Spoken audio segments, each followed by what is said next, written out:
Plan. The United States federal government should increase its cooperation with the North Atlantic Treaty Organization to operationally restrict uses of artificial intelligence inconsistent with the NATO artificial intelligence strategy. Advantage 1 is governance. AI innovation is surging, creating a laundry list of new risks and failure modes. Military and civilian uptake are inevitable, but governance determines if it will be safe. Stanley Lockman and Trabuco. And 22. Tech does not have its own innate logic. AI it requires stakeholders to change approaches to development as circumstances change. Stakeholders have to claim their agency guiding innovation. Tech advancement making AI accelerated risk clear in military space. Autonomous systems, poisoning of info environments, cyber attacks, unpredictable failure modes, and emergent behavior will evolve as tech matures and diffuses. NATO recently published guidance on AI norms, but it's non-binding and won't be implemented without follow-through.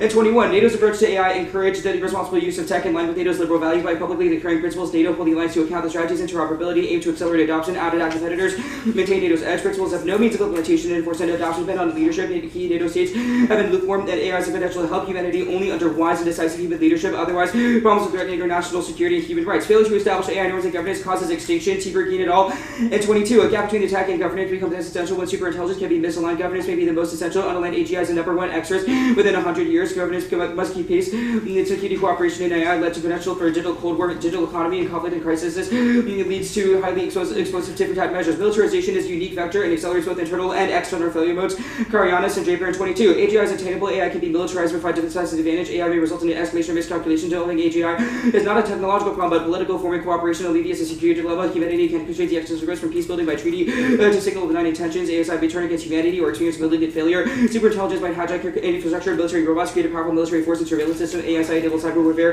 Introduces successful surprise attack, destabilizing, disclosed, risk can be prevented. First strike. ASI warfare lead risk to geopolitical stability. Developing AI for global good, cooperating, decreases likelihood. Superintelligence defense isn't responsive. Unregulated militarization alone is existential, even if rudimentary levels of tech. Bolden Harris. And 21. Adverse AI safety could reduce misstated objective specification. Gaming could risk military conflict, lead to crisis escalation, perhaps nuclear war, destabilize nuclear deterrence, create pressure to preempt. Beyond catastrophic damage would be done. AI suck up all the oxygen in the air, launch all the nukes, invent a deadly virus, hack infrastructures, killer drones could rampage, destroy humanity, and then hacker malfunction. Best governance failure causes AI-powered InfoWars. Stanley Lockman and Trabuco in 22. AI was poisoning information. Tensions escalated at a faster tempo than humans, and attacks to failures. Procedures to govern AI safety is necessary to develop defensive systems. NATO offer unique numbers to help shape safety and security in a way that minimizes risk. NATO resources and leadership are vital to instill secure technological development. That goes nuclear. Johnson at 20. AI used as a force multiplier. Data poisoning, deepfakes, manipulation, hacking would be difficult to detect. AI might exacerbate the escalation by manipulating the landscape, given current tensions between the U.S. and China, Russia, and North Korea. Imagine unprovoked escalation and by a third party. Regulated AI revolutionizes diplomacy. That's key to contain every global risk. ORISEC in 22. AI makes significant contributions to diplomacy. AI validate and improve the equality of information as well as fake news. And provide decision support to detect relevant players in relation to expand negotiations and solution finding. Climate change, pandemics, migration, cyber, and organized crime requires a joint effort. Balances of power from the background for stability. AI reinforce our system, preventive diplomacy to better maintain stability. NATO coordination on standards for use is sufficient and necessary. They're early adopters. And then have proven channels for creating consensus better than any other form. Stanley Lockman and Trabuco. And 22. Alliances organize enhance military effectiveness and political cohesion mechanisms for our NATO to exert influence, attack governance, and entails the predictable strategic environment, enhance democratic collaboration, reinforcing the rule of law. NATO has facilitated power for defense planning and conduct of ops. AI poses new challenges require multilateral approaches, cohesion to incorporate RRI frameworks. It is important to use NATO to facilitate allied cooperation regarding standards to interoperate in future operations, ethical harmonization to ensure successful future missions. Allied forces must ensure persons interoperate safely and predictably to prevent disasters or attacks. Coordination through NATO is key, and Europe can't do it without the U.S. taking point. Christine 22. The range of military applications is vast. States are racing to achieve AI. The states would reap the benefits they can and experience. European security dependent on NATO, and in particular the U.S. EU's 27 states, 21 are members of NATO. EU account for 20% of its total defense expenditure, while the U.S. alone about 70%. U.S. considerably ahead in practical adoption of AI. If one measures research output and publications on the archive database, the U.S. is ahead by 2 to 1. Interoperability is particularly salient with AI to ensure the Western nations do not fall behind adversaries. Advantage 2 is NATO. The alliance is being sidelined into irrelevance, taking a proactive role in AI norm setting, counters long-term perceptions of decline. Stanley Lockman and Trabuco. And then 22. Power distributions around AI motivate the alliance to reconsider whether its tech superiority may be threatened as NATO combats global perceptions of organizational relevance. Allies have an incentive to keep NATO relevant and ensure it adapts to emerging threats. 2030 agenda focus on EDTs. The alliance's responsibility to steward AI that promote cohesion, prevent risk, short interoperability, protect deterrence, ensure stability, cooperation, and alignment are critical. Influences institutional power. NATO is uniquely situated to facilitate cooperation to shape the future of AI, maintain a competitive edge. 1. Ethics and values. 2. Legal norms. And 3. Security. security, and safety. They've outlined a framework for cooperation, but follow-through will determine if NATO can maintain internal cohesion and serve as a bulwark against illiberal AI deployments. That's Andy Lockman and Chibuko on 22. NATO can operationalize ethics and military AI to garner coordination and harmonization, adoption, and reinforce values to shape innovation against illiberalism. Alliance rests on the bedrock of shared commitment to democracy and rule of law. Without political legitimacy, NATO's military power will be less effective at shaping norms and promoting stability. Shared commitment to democratic values is vital to the political cohesion, military effectiveness. Internally, there's a strong national government commitment to responsible AI. Uncoordinated ethical frameworks between allies pose operational risks. Lack of alignment leads some to perceive others' deployments as a lack of commitment to put lives on the line, proposing credibility risks for allies. The risk can be mitigated by accountability and verification standards. The NATO implementation will reveal how coherent perspectives are. NATO unity prevents extinction. Koga 21. A unified NATO is critical to credible deterrence. A country between NATO states with their fighters at a unified front. The alliance is with significant risk of miscalculation of foreign adversary might believe that they cross a red line. Gas and cohesion directly threaten military deterrence, organized terrorist attacks, transnational repression, censorship, cyber warfare, disinformation, and over military posturing pose threats at liberal democracy and advanced authoritarianism. Greater transatlantic cooperation is needed. We must expand our tools to meet challenges. Ceding leadership to authoritarians will collapse the LIO that causes extinction. Harari. And 20. Existential or nuclear war eco collapse in a new class separated from the elite. Infotech and biotech and give them means to create heaven or hell. In the 20th century, tech, though fascist, communist, or democracy is the same thing, will happen in the 21st. We need global rules. We have escaped the violent jungle of omnipresent war. The last few decades managed the impossible. The liberal order created the most prosperous era in human history. Peace now means the impossibility of war. Most do not fantasize about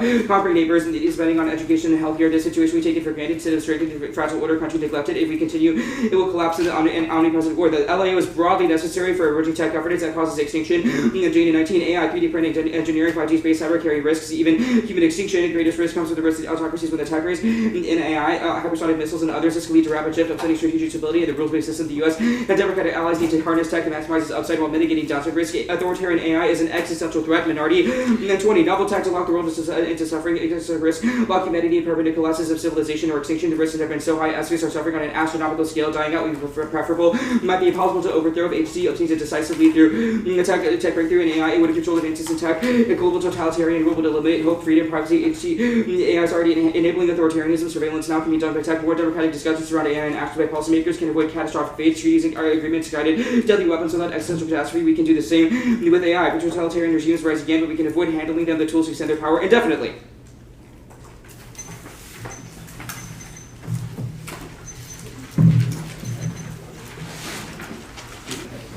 All right. How do we do on flowing? How do we do on following along? Did all right? Okay. Let's get everyone on the same page. Someone help me out. Tell us what this affirmative does. What does the plan do? Did anyone catch that? Yeah, Lima. It has NATO enforce governance over AI that was outlined in the NATO's AI standards, but the standards are non-binding, so it makes them binding. Right. So there's some non-binding AI standards. NATO's talked about them already. They're not implementing them. The plan is trying to make those more enforceable. Nice. What are the advantages? Let's start with advantage 1. Who got that? Yeah. Government. What does this advantage say? Okay, someone help them out. Yeah. Having unregulated AI norms is really bad, and it causes lots of different scenarios. It cracks cohesion, and unregulated norms lead to extinction and AI-powered info wars. All right, so we got unregulated AI. It's coming now. It'll cause some problems. Like we have some cards that list a variety of issues that could be caused by it, and the one he specifically focuses on information wars. As on the other hand, yeah, do you want to add something? Ooh, yeah, NATO unity. What's that about? And then I think this card after that was about authoritarian leadership to collapse because it was enough. Yeah, so that's advantage 2. Someone tell us about the internal link to advantage 2. How does the plan solve NATO unity and authoritarian leadership? Yeah. Right. Yeah, the Chibuko evidence says that NATO is kind of irrelevant absent AI regulations, and that AI regulations and norms need to exist for NATO to win the race against authoritarians. Okay, so part of it is about winning the race against authoritarian AI powers? Yeah. There was one card in specific with a lot of words that talked about innovation, rule of law, stability, and democracy that NATO calls for. Okay, so we have this kind of list card that says there's a variety of problems that NATO can Facilitate solving, yeah. I think we're missing one piece, which is how does the plan solve NATO cohesion, or how does the plan create a strong NATO? Did anyone catch that? Yeah. It creates legitimacy for NATO through following through with AI. Yeah, so there's this argument that's like NATO's losing its purpose, NATO's kind of weak now, the plan gives them a new purpose or a new thing to unite around, and that kind of helps them regain the cohesion that they've lost since the Soviet Union collapsed, and they've kind of lost their central unifying purpose or mission. Nice.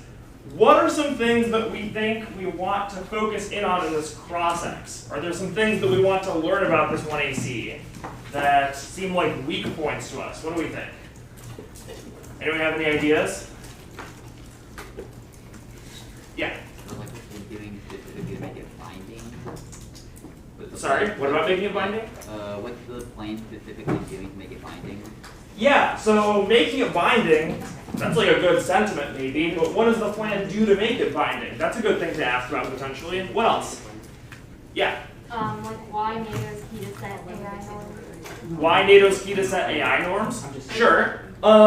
It seems like this 1AC is pretty structured to defeat a certain set of negative arguments. And I think one of the ones that this 1AC cares a lot about answering is the NATO pick, right? Clearly there's a really large focus in this 1AC on why NATO is really important, and Nora wants to learn more about why the 1AC thinks this is true.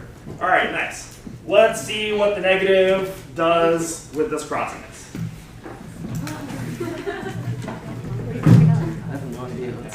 Okay, you good? Yes. Cool. What restrictions does the plan put on military applications of AI? So there are a couple. We think that like NATO has broadly already agreed to these restrictions, but like you have to make some binding. So there was a couple in the 2021 October document. There's one that's like lawfulness, explainability, and traceability of the AI, bias mitigation, and essentially like the governability of AI. Your broadly. internal link evidence just establishes the need for some governance structure. Why is the plan and NATO's norm necessary to that? Sure. Our Stanley and Trabuco evidence is hyper-specific about why cohesion around interoperability and the militarization AI is something that NATO is actively pursuing, and because of their security complex is able to do. Yeah, why is NATO's interoperability and internal issues relevant to whether or not the other countries adopt a norm about AI? Well, we think that NATO has a unique capability to be a first mover on AI norms, particularly given that they've already established a set of commonly agreed to norms that... Sure, but why is NATO comparatively key compared to other institutions? Again, our argument is that NATO has a first mover advantage, that because they have already sort of set the stage for future AI regulation, they have a unique capacity to set Your second the advantage global is NATO tone is not cohesive and doesn't know what it's doing about AI. They've already, our argument in terms of the first advantage, the internal link to like why NATO is key to norms, is that argument.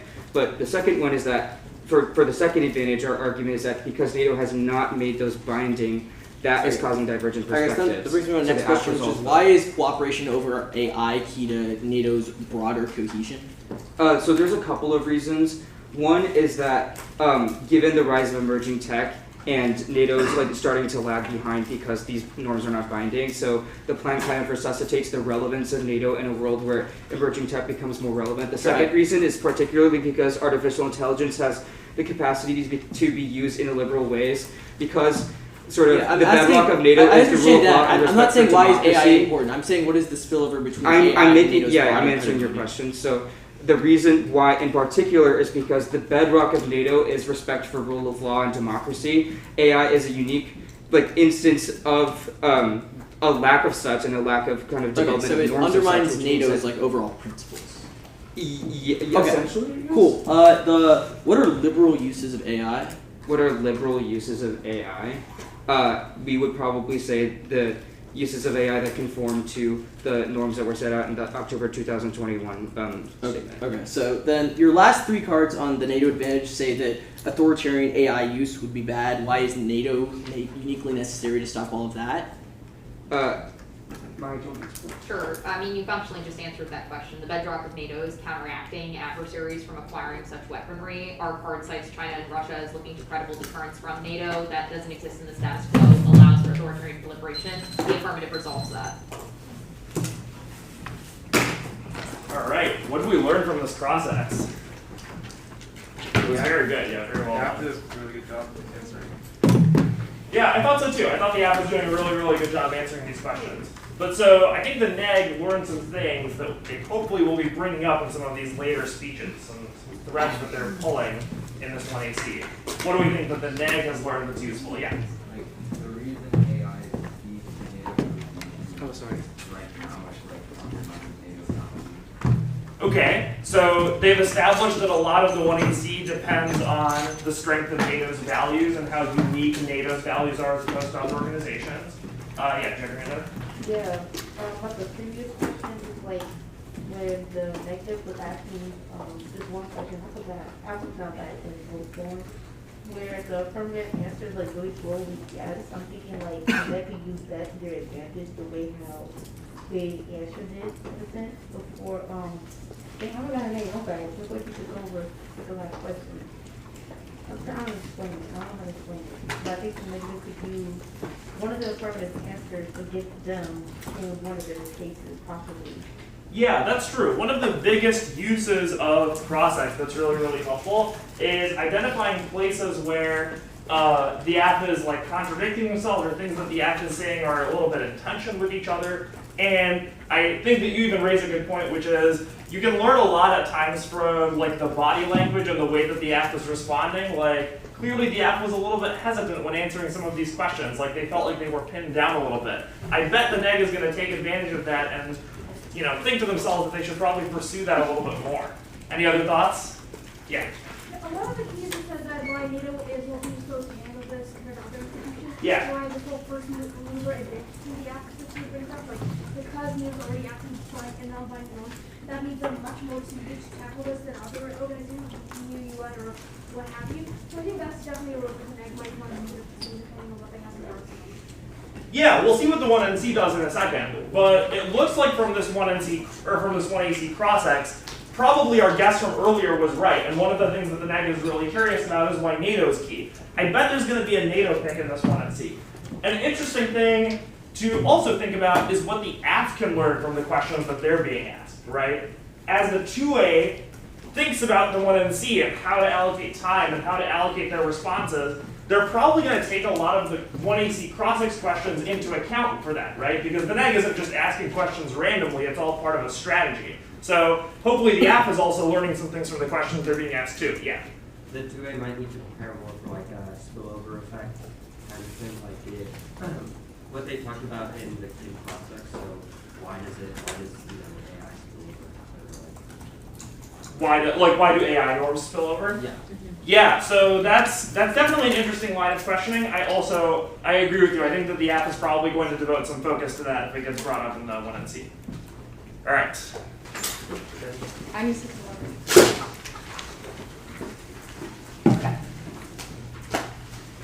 First off, the Department of State contemplates the United States federal government to develop security cooperation, transfer security systems responsibilities to the Department of State, reform and resource the Department of State by expanding and training the security systems workforce, reviewing and optimizing planning and dispute resolution, adapting best practices from the Department of Defense, substantially increasing security systems by operationally restricting use of artificial intelligence and consistent with the NATO artificial intelligence strategy. Currently, the Department of State faces effective security systems process, but DoD control militarizes foreign policy. Burden 2021 DoD is inhibited effective congressional oversight, harm coordination, and category militarization causes cost transfer from the DoD, augmenting the State Department's role, transferring will improving the cooperation fund to reform the practice of militarization, defense, locks, and militarized dominance. New security systems centralized within the State Department would allow the U.S. to wield its systems more effectively to counter authoritarian actors. Empowering the State Department overseas security. Security assistance would increase the economy of American diplomats. Next off is the DoD trade-off. This at the DoD budget is a big win for space, but missile tracking satellites are first on the chopping block in the event of a trade-off. That's Irwin's 713 defense budget for 2013 is unrecord-breaking when it comes to space inflation. Space investment reaches zenith, and the space budget will be shaped by exogenous factors. The DoD can face some trade-offs. Biggest line items are missile coordinated tracking satellites. Another is the ESS. The ESS provides secure communications for nuclear command and control. The DoD can push ESS to save the right money in short time. This would become the cost of less resiliency and mission capability. The plan security cooperation trades off overwhelming all. 18. The planners report to task prioritize strategic objectives. This will also not genuine trade-offs. There's uncertainty. Planners have the rest of their full information or they anticipate future trends. Any signals really pursued in isolation. There will be a number of activities. Space Force goes nuclear. Johnson freeze 17 provocative strategy risk escalation and nuclear warfare. Kinetic warfare debris becomes a weapon. Assisted nuclear New York space but Frederick country station 8 thinks it might prove to be strike the satellite used by Nation B. This played out in the war games at first. And this stop in 5 minutes because Nation B nuke Nation A. This is played out over and over again. Early warning systems would collapse. The conclusion that escalation is inevitable. The adversary's potential launch of nuclear strike recently has a risk being downplayed. Next up, the OSCE counter by the United States federal government increases cooperation with the Organization for Security and cooperation to operationally restricted use of of artificial intelligence inconsistent with the Organization for Security and Cooperation's artificial intelligence strategy. Only the kind of plan solved that taps the same stakeholders as part of an inclusive security architecture that can spill over to include adversaries. It broadly violates the OSCE. That's now 22 weaponized AI regulations challenging OSCE's creative advantages are platform for separate global way the OSCE operates by consensus inclusive security community. OSCE's predecessor, and OSCE will contribute to these intentions. OSCE's inclusive membership is a valuable advantage. Binding true representations will be challenging, could provide a framework for exchange and observations, communication, and dialogue. European stability and security. The uncertainty AI is not represented being armed as common agreements is challenging, not impossible. OSCE demonstrates the opposite of the OSCE tackling the impact of modern technologies, no use of conventional weapons. It's the only path to sustainable European detente failure causes escalating conflict in numerous hotspots. Launch 22, the Ukraine risking capacity of the OSCE to aid organization 57 participating states, Ukraine and Russia, all in the EU, and the NATO OSCE remains essential multilateral plus space outside of the UN for deadlock between Russia and the West Moldova into Georgia and Central Asia, which we should do all they can. The Ukraine mercenary opening has been so good about the OSCE's diplomatic efforts at acting as mediator between the Moldovan government and the de facto authorities containing the conflict. The way of engaging Russia private cooperation difficult to do so if it has spending war rides more uphold over the OSCE principles refrain from pressure on Russia. Now that the organization OSCE can play an important role ensure the OSCE's continue functioning for precious and for space for pragmatic cooperation. International security matters all the more valuable. Next off is the midterms. Is that June who win the House and Senate now, but it could switch us already 11:22 by trade really ready for Democrat presidential to our side who's after Roe v. Wade level off Republicans like what is in the House by a ratio of 9 to 1. The Senate is more of a toss of real chance of Democrats to hold, although it seems to be self-claimed. The playing field 2022 election Democrats think or some on Russia policy Craig and Reiner 22 Russia's open up 3 seats to 2022 midterm cycle candidates to adjust their playbooks. Democratic candidates to sink or swim on the public perception of Biden's job performance. Russia's works in a new opportunity deal narrative that with Democrats losing the Congress potentially advance Biden's poll numbers down, collapse the economy, they cause debt, inflation, and stifle innovation. Derradji 722 mission and September roughly where the spending would and produce inflation, tax increases, drug renewable energy sectors would be transit subsidies, increase the cost of energy, and the innovation for prescription drug policy would lead to fewer drug approvals and spending flows with the economy. It will fuel inflation. Other huge spending side paid for to borrow money, higher interest payments will be felt rapidly as Congress implements austerity. Success in taming inflation could backfire. Causes war that's lasted 21. The link between financial crisis, duration, and peace has been held by several studies. More and more data reveals a correlation between the crisis and civil wars. Multiple the link between financial crisis and collapse. Those warned that economic crisis could cause a global conflict. Tensions raised using concerns regarding war by the 1930s, which eventually led to World War II. The dangerous link between the state of the global economy peace has come face to face. The NATO advantage. One, NATO is unsustainable, and your deterrent is coming out. Domestic politics and rise of trying to make commitments inherently incredible. That's 522. Trump is second term. With Donald Trump, the German chancellor, 100 billion euros as the foreign minister to adopt a strategy. Biden is rewarding as well as for NATO. Has 65% Republicans. Has some choices to assume the U.S. will be independent and irresponsible position given the president will call the nuclear battle into question. Independence and America needs to be more dangerous missions.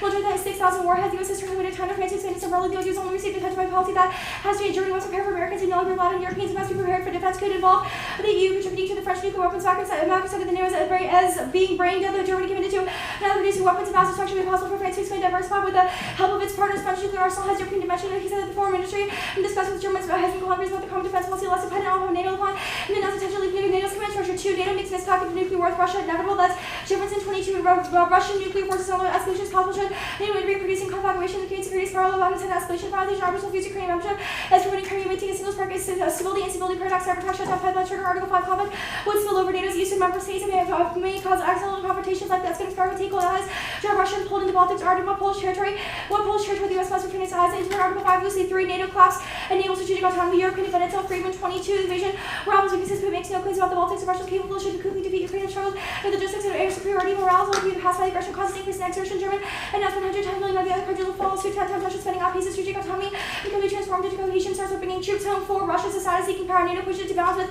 China fuel PLA modernization. Larson 22 Russia has humiliation colleagues intervention in the Balkans. Putin's objective is a great power after unsuccessful reset and the invention towards China, Ukraine. Russia considered the holding spell technology. Putin pursued competition in the U.S. to undermine NATO for this multipolar world. Low guard cruiser against the United States. Trying to cooperate with the O2 cast out to the international order. Russian military technologies such as air defense systems and S-2 bombers import. China modernize ICBMs, increases capability shields. China modernization causes global arms race goes nuclear. That's Prevodovich 22. China's building ICBM to track nearly quadruple both class military that results in nuclear weapons. Every war has modernizing its ICBM forces and its bomber forces. Japan, South Korea seeking nuclear weapons not simply possible to maintain. As parity same holds true for mass deterring first also become more challenging. Non-democratic state instability forces in cause of Pakistan could be confronted with North Korea. The government's advantage 1 interoperability challenges the structural C 22 through this problem about new traders from military technical standards now. New policy, investment tech policies, civilian sectors more advanced dynamic arms towards military use because narrow dual use technologies, early development stuff challenges to really consider its divergences, pose a risk of the need to proceed ranges and agile development, serious challenges, let alone alliance-wide solutions, integrated feature tech, specifically AI to nuclear command control, solves nuclear war that's Cox, sort of integrating I could improve false positive, close calls, increase understanding of adversary action, reducing risk on intensive crossroads, speed, quality, and crucial for a lot of time for de-escalation, to extreme receiving false information, which is what miscalculation, where single close calls have occurred. These incidents illustrate the dangers of imperfect systems that rely on human analysis, adequate information applications for anti-nuclear command and control could reassure decision makers and AI could improve functionality and technical information to determine the payload incorporating anti-early war nuclear system are tried with large interesting confidence reducing. Escalation dynamics 3, accidental nuclear war is highly probable and constitutes the greatest accidental risk that scares 22 nuclear weapons far from headlines, but the danger that poses to ground by their annihilation is one understanding miscalculation of this sort of atomic that sometimes it off life on Earth. The risk is higher than any relationships are modified by discharge of love. And disaster transparency is running the nuclear landscape tinderbox when an accident can set it all life. 4, emerging tech regulation fails in the Afghan solvents version. 22, emerging technology present government's challenges. Most significant pace of development for far the capability of regulatory systems to keep up government policies still done by bureaucratic requirements and politicization. The results of the government's got 5, no disinformation impacts. Garrett 19, disinformation security impact cannot be overstated. International disinformation parasites on existing divisions as exposed rather than creates disinformation. Is disrupted by God significant security challenges. It's not change the international balance of power. 6, no emerging tech impact thinker. 20, do you believe in individual books people super intelligence? Everyone's got to replace super intelligence and mad incentives make. They say there's no reason system can be designed to have a goal. Its goal will be domination. That's what some offenders think. Substance is run out of power. It's more common sense. Collateral damage systems give a goal. Let's pursue it. These are not self-refuting. When we design a car, we don't give the goal of going from A to B. We get install brakes and wheels and muffler these scenarios. So purpose DDI designers and alleged intelligence system giving angle on legally where the system seems to be evidently self. We're on it. The NATO advantage. Oh my god, I lost it. It's touchscreen? Okay. It's not. Well.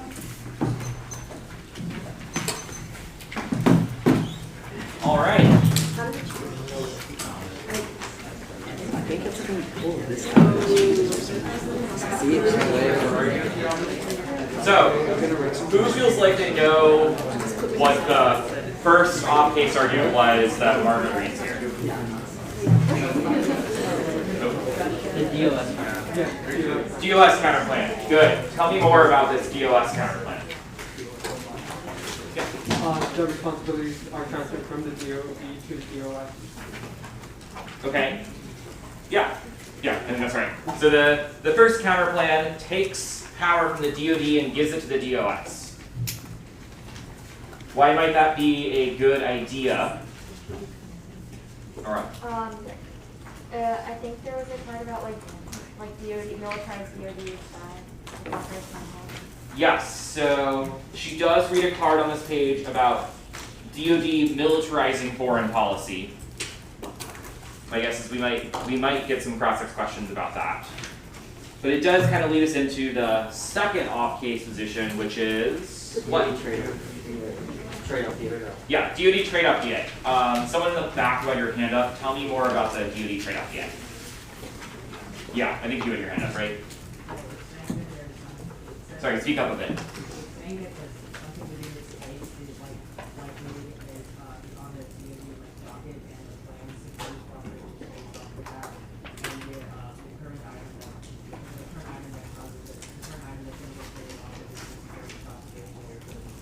Yeah, great.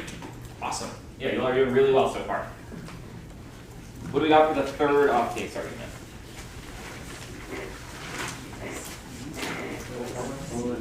Someone raise your hand. Connor. The OSCE counterplan. Okay, tell me about the OSCE counterplan. Does the plan through the OSCE, and as a result, it revitalizes the organization, which allows for more effective European detente by opening communication channels with Russia and other European actors. Yeah, absolutely. Great work. And the last off-case argument? Arvind? So the midterm DA, the DoD was now with Twin and Twin was bad for a long time. Yeah, I think it's a little bit more specific on the impact portion.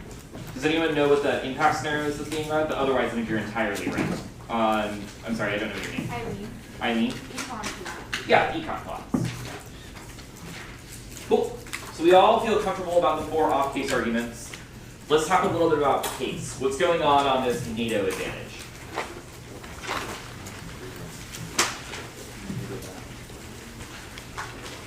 What's your name? Khabib. Sorry, one more time. Khabib. Yeah. They impacted it. They said NATO bad, and they said that cohesion is bad specifically because it secures European strategic autonomy, which is better. Yes, absolutely. Anyone want to add to that? I think Khabib's about right. So this is just a huge old straight turn to the advantage, right? NATO's bad. It will prevent a Euro détente, which causes which would mean that it causes conflict, right? Causes nuclear miscalculation. So what's meaningful about the fact that they've straight turned this advantage in the 1NC? How does that change the strategy of the rest of the debate going forward? Geo, right? Yeah. Cool. The other counterplan, the LCE counterplan, doesn't have to like contend against the like NATO keyboards onto this. Okay. Okay, so maybe it's a net benefit to the OSCE counterplan. What's your name? No, they have to extend it into UAC and Yeah, so it's the 2AC stuck with it, right? They're not going to stand up and kick this advantage. What else kind of makes this significant for thinking about the strategy of the debate going forward? What's your name? Max. Max. It's gonna basically make it become like a NATO good bad fate, is like the idea there. Yeah.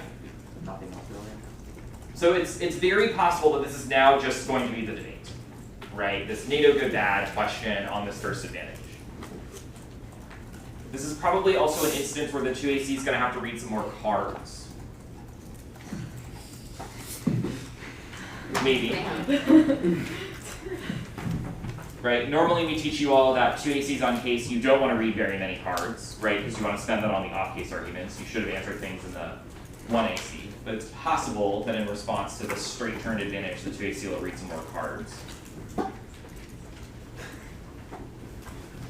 Okay, what's going on in the other advantage? Yeah, Jim. They read a whole lot of attack defense and they called it. On the second advantage. They answered the governance. Yep, the governance advantage. Yeah.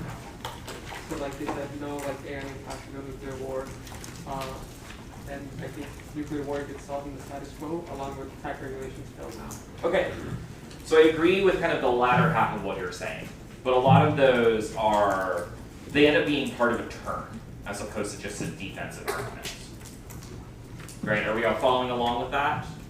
There is some defense on the second advantage, but for the most part, big old turn as well. So based on this 1NC, what kinds of questions do you think you would be asking the 1N right now if you were processing?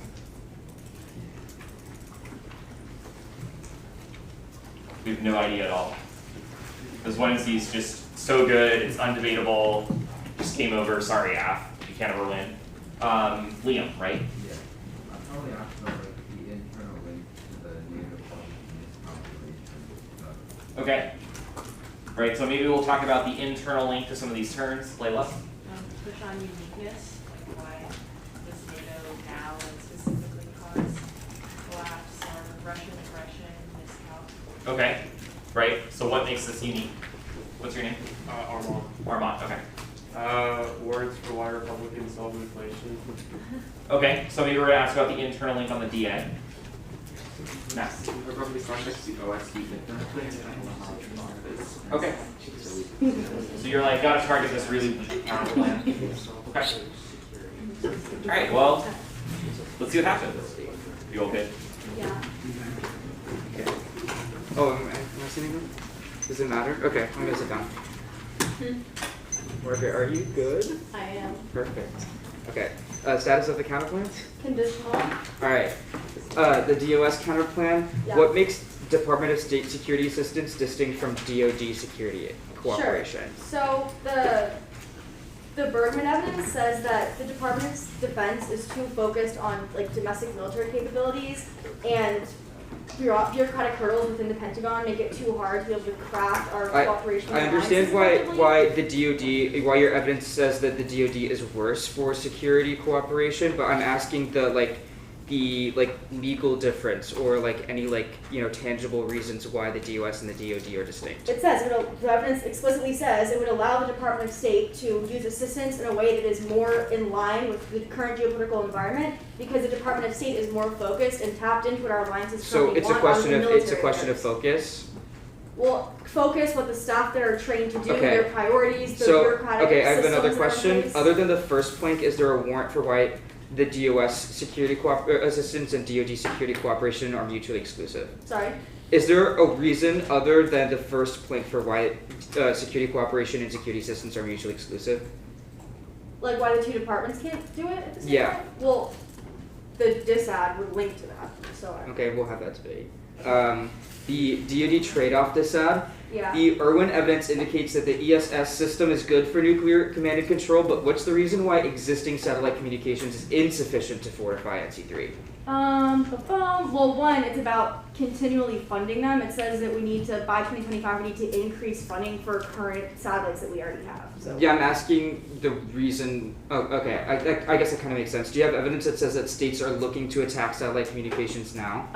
Yeah, the Space War card says that absent good satellites, it increases the likelihood of a preemptive strike or the ability to slow down. What incentive do states have to attack satellite infrastructure?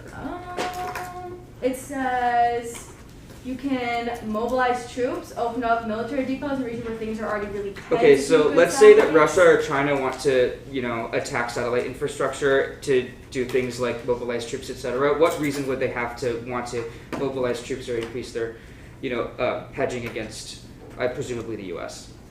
I mean, to gain some sort of strategic advantage. To gain a strategic advantage. The Okay, same that's reason going to be anybody would ever important. go to war. Put troops The somewhere. NATO advantage. Yeah. The Pfister evidence is about the possibility of Trump winning 2024 and withdrawing from NATO, and then says that populists have been trying to withdraw since around 2018.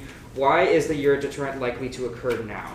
That's because Trump has signaled long-term American disengagement. Our evidence says that Germany Trump recently resoundingly increased lost, you have not. to an embarrassing degree in 2020. Trump was a symptom, not the cause of populism. We think that our evidence says that. What has any? Okay, that's yes, they have increased defense spending. Germany recently said they would. All right, what are we learning from this process?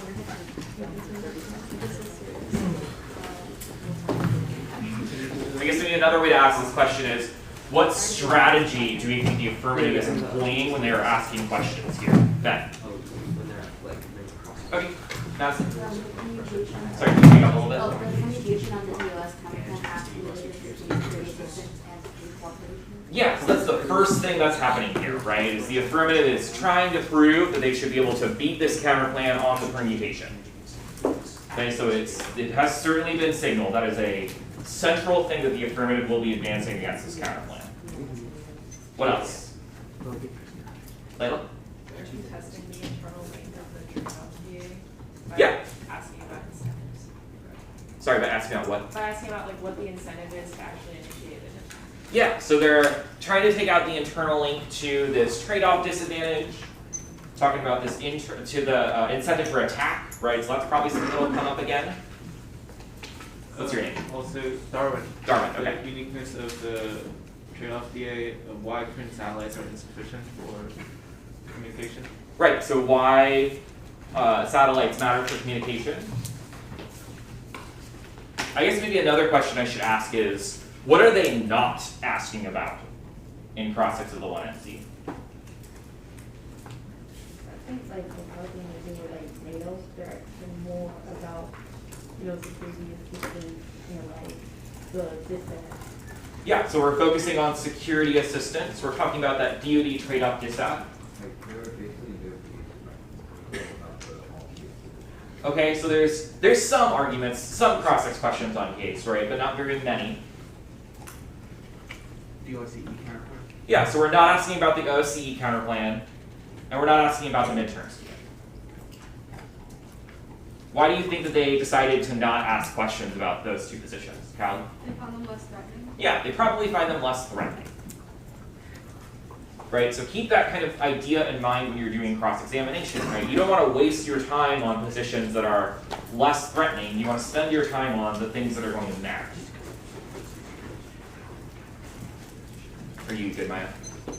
We're going to performatively take 30 seconds of 2AC prep to encourage everyone to take 30 seconds of 2AC prep. I love this. Well, while they're taking 30 seconds of 2AC prep to demonstrate that you should be taking at least 30 seconds of 2AC prep, what else do we think about this cross-examination? Were there things that we thought were particularly good from either the affirmative or the negative? I like how like the negative was able to like easily like explain because I have a habit of going back to my computer to read some answers versus they just immediately like have it something. Yeah, so notice how their answers are pretty immediate, right? There's not a lot of downtime when the name's responding to questions. There's mostly just like, we're good to go. We'll do one more and then Maya's ready. Can I ask you a question about it? Yeah. Okay, so when you like mostly know what generics are going to be read and generics are read in the debate, you kind of have your 2AC prep lines already ready. So in 2AC prep, besides like specific counterpoint text like nuances, what else should you be looking for in 1C during 2AC prep? Well, what do you think? Specificity of like links on this tab. Okay. Yep, specificity of links on DAs.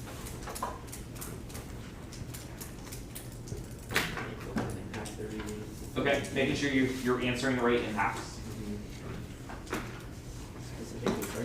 Case arguments is a big one. You don't want to drop case arguments in the 2AC. It's a little embarrassing. There you go. I think you got your right answer. I also advise, just in terms of what we do, is sometimes I tell my 1A what I think is like the best part of some of the different moving parts of the debate so that we have a coherent strategy going through the debate. That's something I learned from Rom. I never used to take 2AC prep in high school. I regretted it. Everyone should take 30 seconds of 2AC prep. I have one other thought on that. So one useful way to think about the 1NC is, so you mentioned that the 1NC is full of generics and you already have your generic front lines. I think a better way to think about the 1NC is less as each page its own isolated generic that has its own front line, but think about how the different pages fit together as part of a strategy. So maybe a better question is not what arguments are in the 1NC, but what argument packages are available for the neg to go for in the block. Like, if we think about this 1NC, what are the blocks that make sense? Is there, let's say they extend the midterms DA, right? What makes sense with that block? Do either of these counterplans make sense with the midterms DA? No, right? So, do they have answers that are defensive to NATO, to the NATO advantage? They don't. So they've straight turned it. So if they can't extend the counterplan, if they're extending midterms, they have to also extend NATO bad, right? They have to also read more defense if they want to have the ability to go for midterms on its own. The 2NR probably doesn't have time to go for both. And they need to go for defense on this governance page. So that block sounds really, really bad, right? If it's just like midterms and then just the case stuff, right? Nothing is going to get sufficiently developed. So midterms, even if it was a good argument in a vacuum, which it isn't, right? It just wouldn't make a ton of sense for there to be a block that includes the midterms DA. Does that make sense? Or another way to think about it, right? So like, what do these counterplans go together with, right? So DOS goes with DOD trade-off, right? So DOS might be really good, but it's only as good as the trade-off DA. OSCE might be really good, but it's only as good as NATO bad or the internal net benefit, right? So those are another way to think about how to allocate your time between the different pages, because none of these arguments exist in a vacuum. It's all as part of a broader package that the neg is going to use in the block. Okay, order. Governance advantage. NATO advantage. The OSCE counterplan. The DOS counterplan. DOD trade-off disad. Midterms.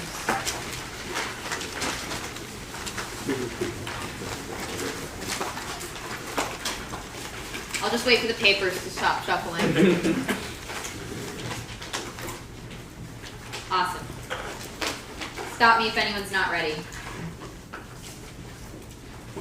1NC1 interoperability can be fixed through evidence conceded. 1NC Christie 22 defense corporation artificial ability to translate again. None of these issues are insurmountable. Opposing constraints between other harmonizing methods to show that new products can be broadly used and shared on others group. 1NC 2 and 3. 1 new link to coax evidence assumes AI is never used for detection and prevention. The app is not banned on AI cross-play to trade-off souls. Nuclear stability, that's the Stanley evidence. 2 half solves. Cause facts such as war, misinformation, and AI without regulation magnify. Risk of active wars from the get-go, that's the Stanley evidence. 1NC 4 half solves all warrants for the merchant evidence is about slow bureaucratic process and the governance gap. That's Stanley. 1NC 5, yes. Disinfo impact, uncertain AI processing systems manifest in unintentional failures that create incentives for direct attacks. That's Stanley. 1NC 6, yes. Emerging technical nuances of technology magnify linear threats, and AI cannot be compared to car. A car prefer Stanley evidence. Pinkers a psychologist, not a weaponry specialist. NATO advantage group. NATO bad. 1 half solves. NATO winning because of lack of attack norms, but the plan is resilient. Their evidence speculates about Trump 2024 is an ineffective populist, and Biden resets NATO relations, reverses troop withdrawal, and pressure restores the land cohesion, but it's fragile manner. 11 9 by the expected field plan preserve 11% NATO alliance most significant quick national security policy from some Denny professor review with the NATO comes to benefit to shape for the national for me. First runner to serve as the advantage secretary said the NATO would cost more to implement, but also Biden will likely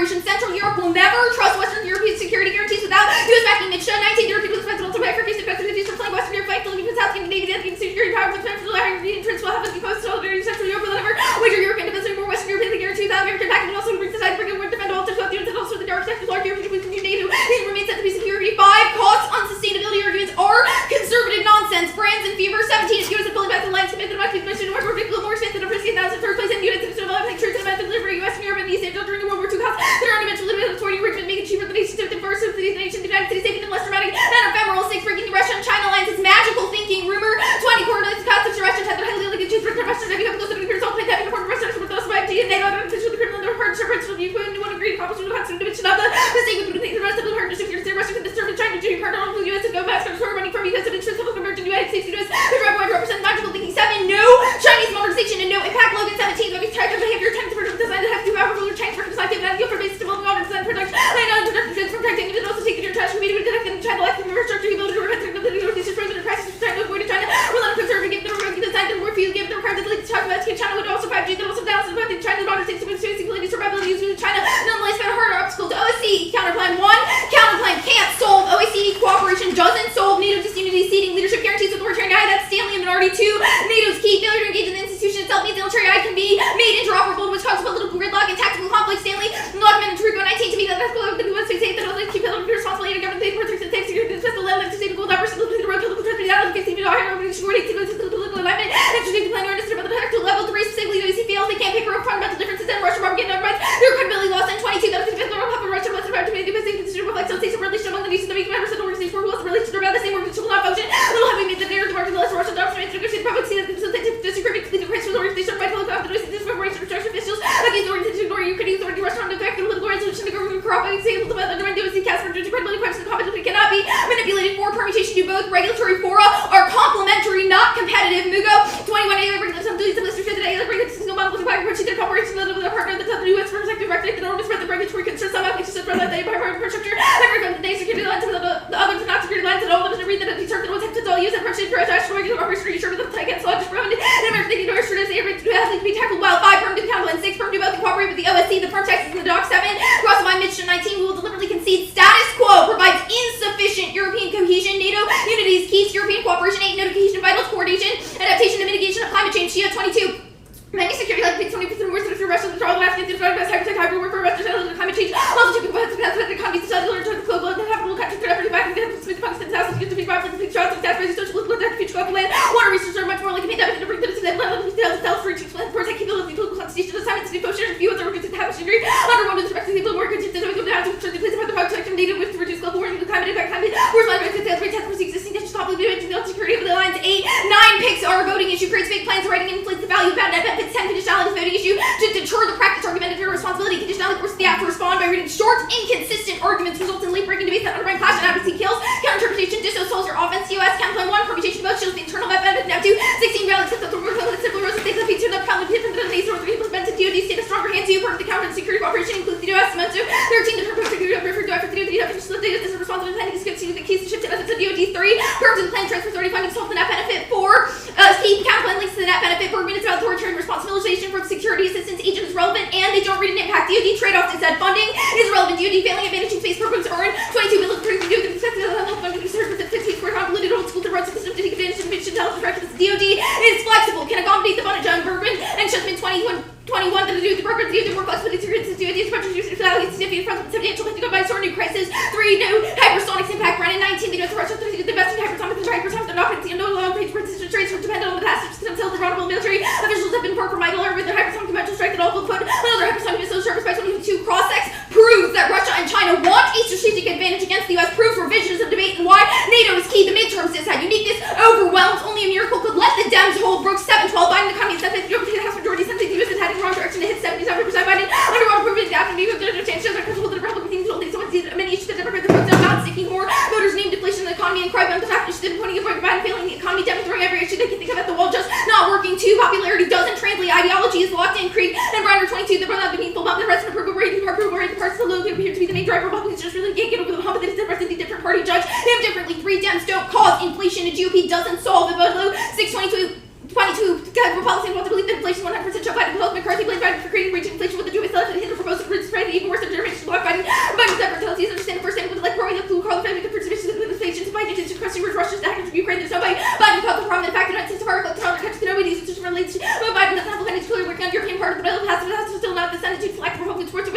plans to address inflation, like these to protect your parties and ensure, let's show the party has to forget the wealth of the estimates. What is the 2P plan to reduce Americans' determined answer? New diversionary segment L21. November with their economic plans to choose for back foreign policy seems to lead the country to the level of crisis. Even critical studies have proven large and unlead. Also find consistent evidence to corroborate the purpose of theoretical experiments where calculating the key assumptions of the theory does not work as expected. Back to the NATO advantage.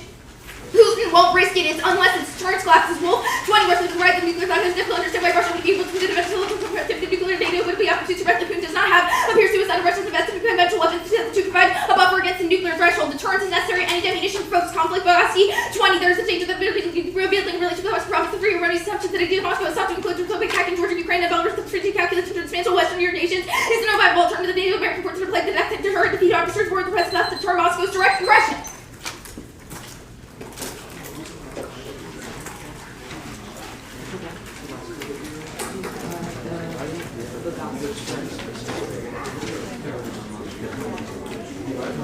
All right. How did we do on following along with M2AC? I'm going to send you those 2 cards now. It's okay. Got some nodding, got some eh.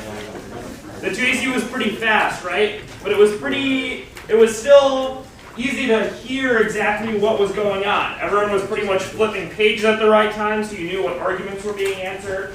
What's something else that Maya did that helped you follow along with the order of the arguments and what was happening in the speech? Yeah. Numbers! Big time. Big time. Every single argument basically had a number. Everybody should be doing this because, as you can tell now that you're on the receiving end of this, if the arguments are numbered, you can tell when one argument stops and the next one starts. And if you missed one, you know that you missed one. So you can at least write down a number and then try to fill it in later based on context. I think I saw a hand in the back somewhere. Am I wrong about that? Yeah.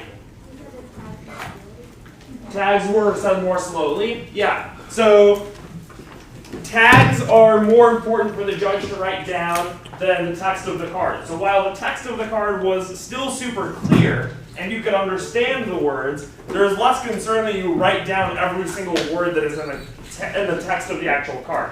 Whereas the tag, Maya was doing a lot of slowing down, a lot of emphasis, a lot of inflection to make sure that the key information is being conveyed really, really effectively. Now, the 2AC made some strategic choices too, I would say. So, what do we think about the 2AC's time allocation? Which arguments got the most attention? Yeah, in the back. Advantage 2 got a lot of attention. Why do we think that is? Yeah. NATO turn. Yes. They had like multiple of each like warrant and went back to it again to read like these. Putin is aware of like deterrence, like only attacks when that breaks down. Yeah. So something that was tricky about this 1NC, right? The 1NC arguments is that this was not just one reason why NATO is bad. There's lots of cards, but there's also lots of layers to the argument, both with multiple bad consequences that NATO results in, but also some tricks that were designed to give the NAG some ability to play defense even while they're straight impact turning the case. What was one of those tricks? How are they trying to solve the AF's impact, or trying to say that the AF's impact won't happen in a world in which you vote for the negative? Yeah. But they had the European strategic autonomy hidden in the 1NC.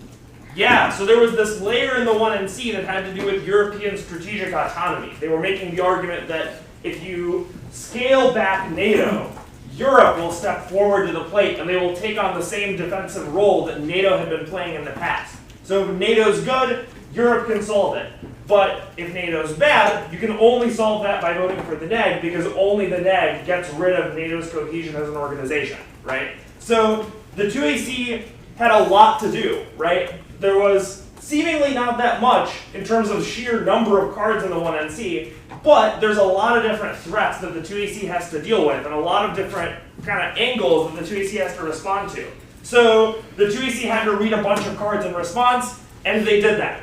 What else did they do, though? Not everything that they did about this set of turns happened on the actual case page. What else was going on the other pages that helped them respond to this? Yeah. On the counter plan, they conceded U, like, it's not unified now, which like takes out the uniqueness argument for the European autonomy argument? Yeah, so they tried to mess with the European autonomy argument a little bit by conceding that Europe is disunified. Sure, what else did they do? Yeah. Yeah, like the cross-X thing where it's like the actors who tax space assets are like China and Russia because they want like strategic primacy, so they're revisionist. Right, so I guess the other defensive argument that they have going on, which you're right, I didn't really talk about, is they have this root cause argument that's like, if we get rid of NATO, our adversaries won't be as aggressive. So there was some stuff going on other pages where they were trying to use stuff that they said on other pages to prove that actually they are revisionist and they are just being aggressive, and it's not just because of NATO. They have their own reasons for all this aggression. What else?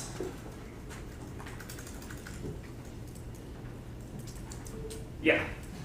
OSCE was covered the heaviest out of all because it's like the most conducive to the NATO term. Yeah, exactly. So remember what I said about arguments working together as packages, right? So someone over here was saying that the OSCE counterpoint is weak by itself, and the net benefit on the inside of the OSCE counterpoint is not that great. While that's true, the OSCE counterplan is still pretty threatening given the other stuff in the 1NC because it goes with this turn. So we don't know what the block is going to do with that, but it sure was smart for the 2AC to recognize how these things go together and recognize that the most threatening option in the 1NC needs to be treated seriously, even if it goes with other stuff that is a little bit weaker, right? So there's other parts of the package that are weak, but because of how well developed this NATO turn was, it got a lot of emphasis. Now, the 2AC also created some other outs for them to win, even if the substance goes awry. What did they do? Yeah. Conditionality and fixed bad. Yeah, they made theory arguments. So, theory arguments are really, really important to make in a 2AC. If you finish a 2AC and you have not made a theory argument, there's some exceptions to this rule, but probably that is a mistake. It's usually correct to make a theory argument, if nothing else, because of how quick it is to make one and how long the block usually takes to respond. But also, if the rest of the substance goes badly, you want to give yourself the ability to go in a different direction and jettison the rest of that debate and have an escape hatch. Nice.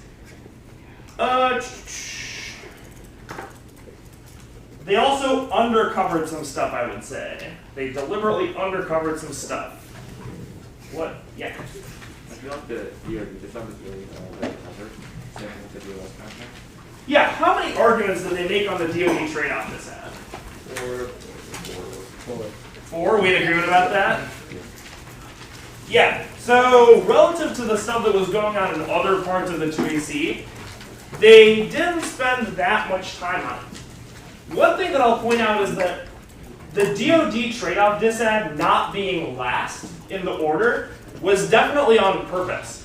When you're giving a 2AC and you want to blow something off, you want to say like, I don't care about this position's terrible, I'm deliberately not spending a lot of time on it, to communicate to the judge that you're doing that on purpose, it's a good idea not to put it last, so that when you move on from it, you're clearly signaling, hey, I'm doing this intentionally, I'm not just doing this because I'm bad at time allocation, right? So here, they put the DoD trade-off disad above the midterms DA, and when they went back at the end, they even went back to another page, right? So it was very, very clear that the decision to blow off this page happened on purpose. There was thought that was put into it. It was not just because Maya ran out of time, right?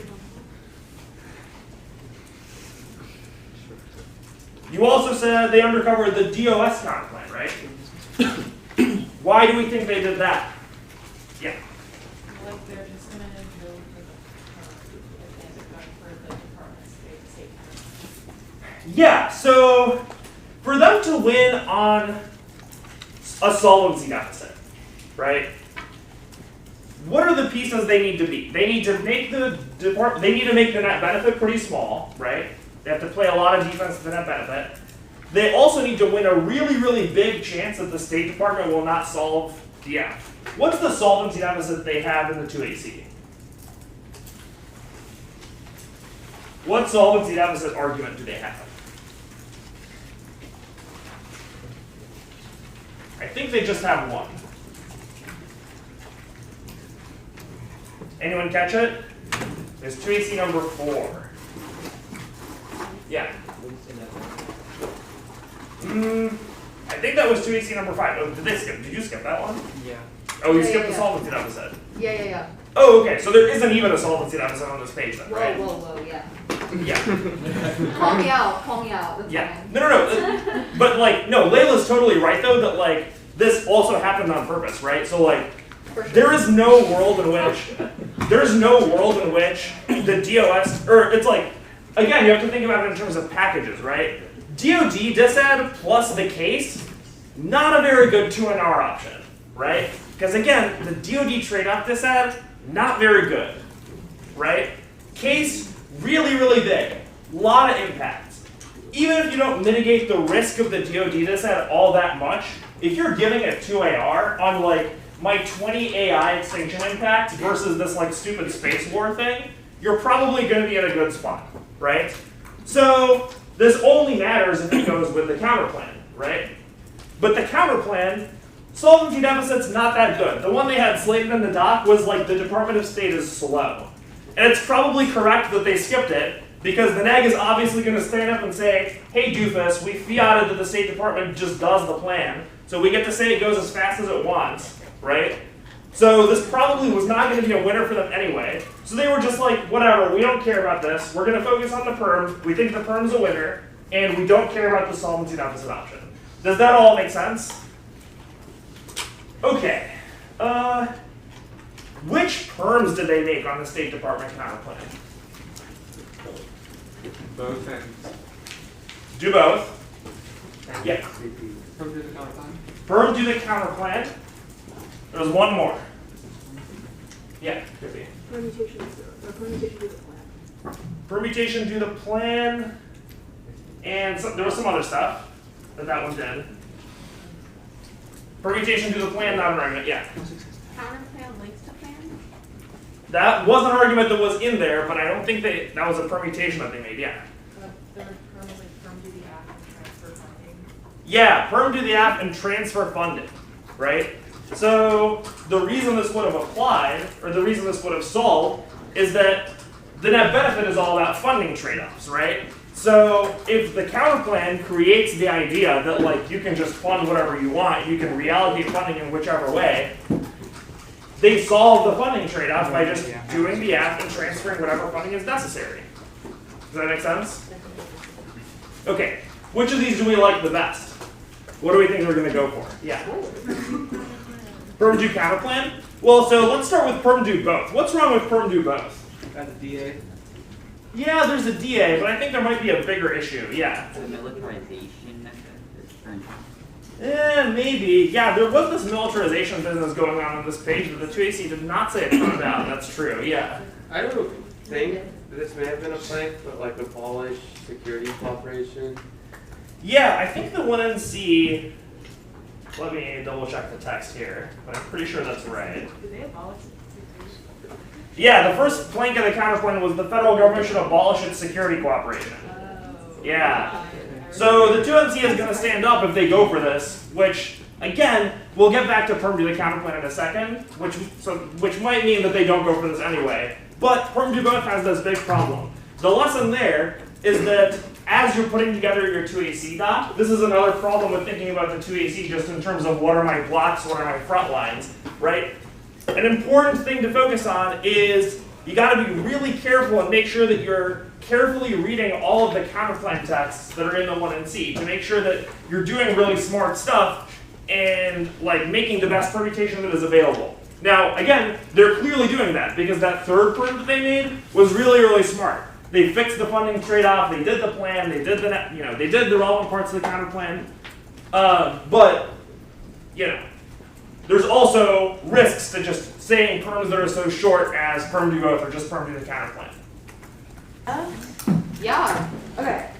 The NATO pick, the Stanley evidence, it's just an indictment of the North Atlantic Council, and it says that decision making is delayed because of data processing differences.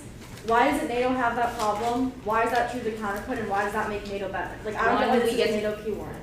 One, we argue that NATO has already forwarded in October 21 the principles, which means that they would cohere to it now. You haven't read an argument about delay, so you don't get to apply it. Two, the argument is hyper-specific about the OSCE being super weak traditionally and historically, and so insufficient that they weren't able to create their own standards. The evidence is about the North Atlantic Council, so I'm confused why it has anything to do with the counterpoint's ability to regulate technology. Because it's about why NATO itself has the decision-making ability that is distinctive from that of the counterpoint. Is that NATO is better than something that the counterpoint doesn't. And we can have that debate when you read evidence. Okay. The add-on, the Shia evidence, I don't know how to pronounce it, but it says that there's pressure on NATO to like do climate stuff now. Where does it say that they'll be responsive, and what is NATO going to do to solve climate change? Sure. I guess the responsive argument requires NATO being strong. We're winning that we have the plan to try to make NATO stronger, which you haven't contested. The secondary component of that is that the climate change initiatives that they're pursuing are reducing carbon emissions and carbon sequestration, which are all warrants in the card. What are they pursuing? Sure, they're pursuing innovative technologies and mitigating their militarization of weaponry that produces carbon. Where are you getting that from? The Shia evidence talks about carbon and the initiatives that are driven by NATO. It says that NATO is good because they have analytical and intelligence cells, strategic planning, and political consultation assessment. I don't know what that. Those sound like great warrants to me. Thank you for reading them. Well, it has nothing to do with carbon capture. Like, I don't understand what they're All of doing. those are initiatives towards carbon. The card is hyper-specific to climate change. I feel like those two things connect very The NATO heavily. equals European peace card. It's a historical analysis of like what NATO has been able to do for the past 70 years, but that assumes the existence of a strong OSCE. What's the warrant for why NATO can fill in for the OSCE or maintain peace in a world where it no longer is strong, like in the past? One, I disagree that the OSCE was ever strong in the last 70 years. Your uniqueness for the OSCE counterplan indicates that it's weak and has been weak for the last few years, that the counterplan would be a necessity to Well, the solve last that. few years. Otherwise, you don't access an internal net benefit. The card at the conclusion of it indicates that NATO has been able to preserve peace in the region for a historically long set of years, is specifically in Yeah, but the OSCE's been around and it's been strong then. Sure, but it also says that NATO is the only organization who has sustained peace for such a long I just think period it of says time. NATO's helpful. The OSCE counterpoint and NATO bad. Did you read everything? The OSCE, yes. Okay.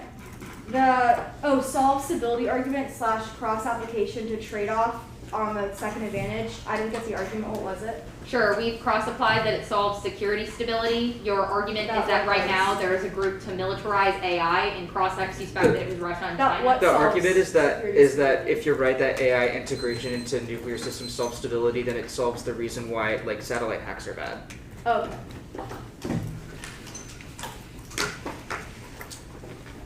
So this cross-sex is pretty good, I think, on both sides. What you'll notice, Margaret started the cross-sex by asking questions about one particular piece of the 2AC that we didn't really talk about earlier and that I was trying to lead you to talk about.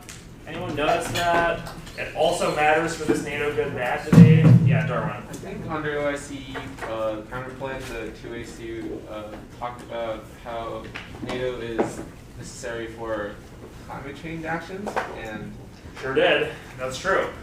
They read an add-on in the 2AC, right? And they read this add-on very deliberately. They chose this add-on very strategically because this add-on goes together with NATO good. It says that NATO being cohesive can help solve climate change, right? So they are likely to deploy this add-on in the broader impact term debate. And so it was very smart that the NAG chose to spend some cross-ex time on it, especially because in general, when you're asking questions of the 2AC, it's a good idea to focus on new threatening arguments that the 2AC is bringing up. When the 2AC reads new offense, when they present new reasons why they should get to win, that is a good kind of red flag that you need to focus on that argument as opposed to maybe some of the less important or maybe more of contained importance defensive arguments that the 2AC is making. How do we feel about the 2AC's answers? Don't all jump out at once. Someone made a W sign. How do we feel? Yeah. Really good because Yeah, I agree. I thought that the 2AC, I thought that Maya's ethos was excellent. I thought that there was great command of the information and a lot of the same things that we've been identifying as strong in the earlier cross-exes, which is being able to recall things on command, being able to quote from evidence really, really quickly, were strengths of these responses. Yeah, what's up? I really like how organized you were to the question this actually does look very case with these numbers, the reasons and her answers. Yeah, numbering in your cross-ex answers is an underrated trick, but I think that is one that Maya used to great effectiveness. A pro tip, and I don't know if Maya was doing this in particular, but something that I did when I debated was that if you say numbers for like how many responses you have to a question, the questioner is almost always going to cut you off. So if you say that you have a lot of answers, it'll make you sound more impressive, and oftentimes the other questioner will cut you off before you have to actually go through your entire list. So if you want to pretend like you have way more things to say than you actually do, that is a good pro tip. But Maya actually had a lot of good things to say, which is even better. All right. Without further ado, let's hear the 2NC. Okay, it'll be the OSCE counterplan and then the NATO advantage.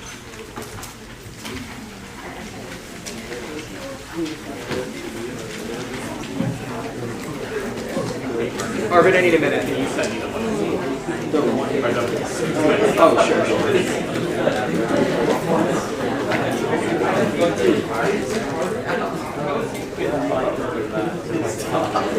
Oh yeah. Oh yeah.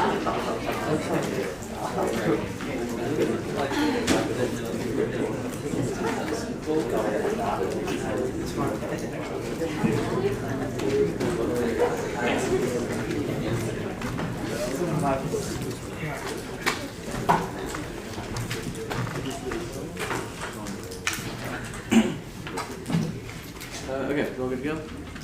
Yes. Cool. The counterpoint has the OSCE set norms to restrict AI instead of NATO that solves and avoids the turns on case because AI governance doesn't necessitate improving NATO interoperability. 2. Prefers sufficiency framing. They need a reason why NATO is necessary to resolve their internal links, not why they could. 2AC 1 concede we don't solve NATO unity. We're impacting that on this case. 2. It still solves the authoritarianism impacts on that advantage that I don't think they extended. None of it is related to NATO. And the only warrant in their evidence is that we need global cooperation on AI, which is achieved by the counterpoint. 2AC 2 1. None of their internal links are about the necessity of NATO. All their evidence just establishes the need of some standard for AI governance. The counterpoint achieves that, so there's no reason NATO is necessary, even if they can do it. 2. Their evidence does not even say NATO key. It is not comparative to other institutions, nor does it even describe a unique feature of NATO. It just reiterates that NATO has operational difficulties without tying that to any internal link about governance or norms. If anything, interoperability is just a reason that NATO is internally disunited, which we said is good on the case. 3. Their evidence concludes NATO is not key. Standard document 22. We do not argue that NATO is the only or important actor shaping AI governance. International organizations have high stakes for military AI governance. Other organizations will have implications. 2AC3. 1. The OSCE solves inclusive membership, geopolitical diversity, and agreed principles make it an effective forum to facilitate cooperation over AI. That's NATSMED. 2. This article is discussing why the OSCE cannot solve the Ukraine crisis and other conflict mediation, not why it can't set effective AI norms. We're not going for the internal net benefit, so this is irrelevant. 3. This links equally as much to the ass. If they win that Russia is a spoiler, they would certainly do the same to the plan's norm. 2AC4. Permutation to both links to the NATO bad turns. 2AC5. Permutation to the counterpoint severs NATO. That's a voter for negative ground. 2AC6. The next perm also links to NATO bad. 2AC7. 1. Their Mitcha evidence on the case is not a link turn. Their card is about creating a European defense structure, not a multilateral diplomatic channel. In other words, it's saying that Europe cannot rearm and put together an army, not that there's nothing to facilitate diplomacy. 2. The EU, not NATO, ensures peace. Unfortunately, Europe is stable. Members would find it laughable to talk about a re-emerging security competition. The cases do not suggest that Europe is supposed to have hegemonic competition. None are economically military strong enough. All 4 states suffer demographic issues. 2AC8. Here's another counterpoint text. The United States federal government should initiate global cooperation that mandates the phase out of fossil fuels and transition to green technology. 2AC counterpoints are good. 1. Neg flex a check unpredictable add-ons and app sandbagging. 2 is a constructive. We get new arguments. Now the add-on proper is laughable. 1. Their evidence is creatively highlighted. The top part describes what global warming is, and then names unrelated random NATO mechanisms at the bottom. 2. There's tons of all causes to global warming. Other countries, fossil fuel dependency. The U.S. Congress will never agree to action on warming. China and India are not listening to what NATO has to say about climate change. 3. Can't solve warming. 21 governments will come close to Paris. The population will reduce 2020 emissions 40% to 2010 levels will rise. And the action plan, which covers 40% of countries, will only solve a restriction of 0.5% from 2030. 4. No warming impact. Adaptation solves and it's 100 years away. 2AC9. Picks out of the plain text are good. It's key to next plus especially on this topic to check back against asks like this that don't have a NATO key warrant. All counterpoints are picked, so there's no bright line for their interpretation. And vague plan writing is inevitable because nobody wants to write their plain text like Turner anymore now. Condo will be in the 1 and R. Now, the NATO advantage. 1 at the top. China modernization goes nuclear. It upsets the bipolar nuclear power system. Causes arms racing. Increases first use pressures. Ends mad and makes nuclear parity impossible. That's competitive. It turns the cage. Chinese tech edge enables digital authoritarianism and militarized AI. 2. NATO collapse solves by breaking off the Russia-China alliance. Status concerns forced Russia to cooperate with China and serve as the warehouse for its military technology. That's Larson.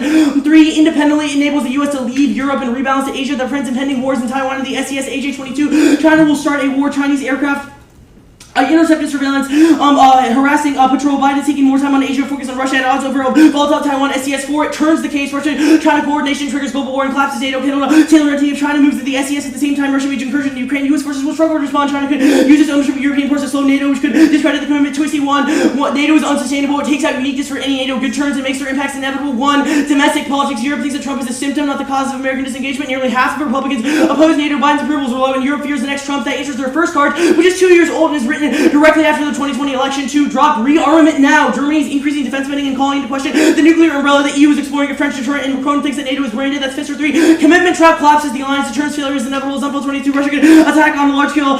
Take Tallinn in 2 days. Reinforce rapid risk of NATO unity's high group could still liberate the Baltics. Difficult to operate without movement would be an end of NATO. 4. Mission creep in Normandy. Collapse alliance says Kimmich 22. Monster 30 involved in Serbia, Afghanistan, Libya. Normandy of mission is a risk. Geography does not constrain cross states and ethnicity. Use these strategies not rely on NATO. 5. Credibility, capacity, and alignment are doomed. Biden can't solve Step 21. New president is on Ukraine. The U.S. system is broken. China will beg more powerful. Europeans cannot rely on the U.S. Europeans should invest in their own defense. Look to Berlin rather than Washington. German say after Trump, no longer be trusted. 6. Ukraine, the rise of China and failed interventions. Split 22. NATO responsible for Ukraine. The Middle East is in chaos. The Taliban rule in Afghanistan. Hostile Iran. China's economy grows faster. The U.S. power declines and move down in the most post-American war. Out of commitments continue to exceed power. Result will be additional crisis. You should be unwinding 2AC2. NATO entraps the U.S. in a nuclear war with Russia. The 2AC did not contain an argument as to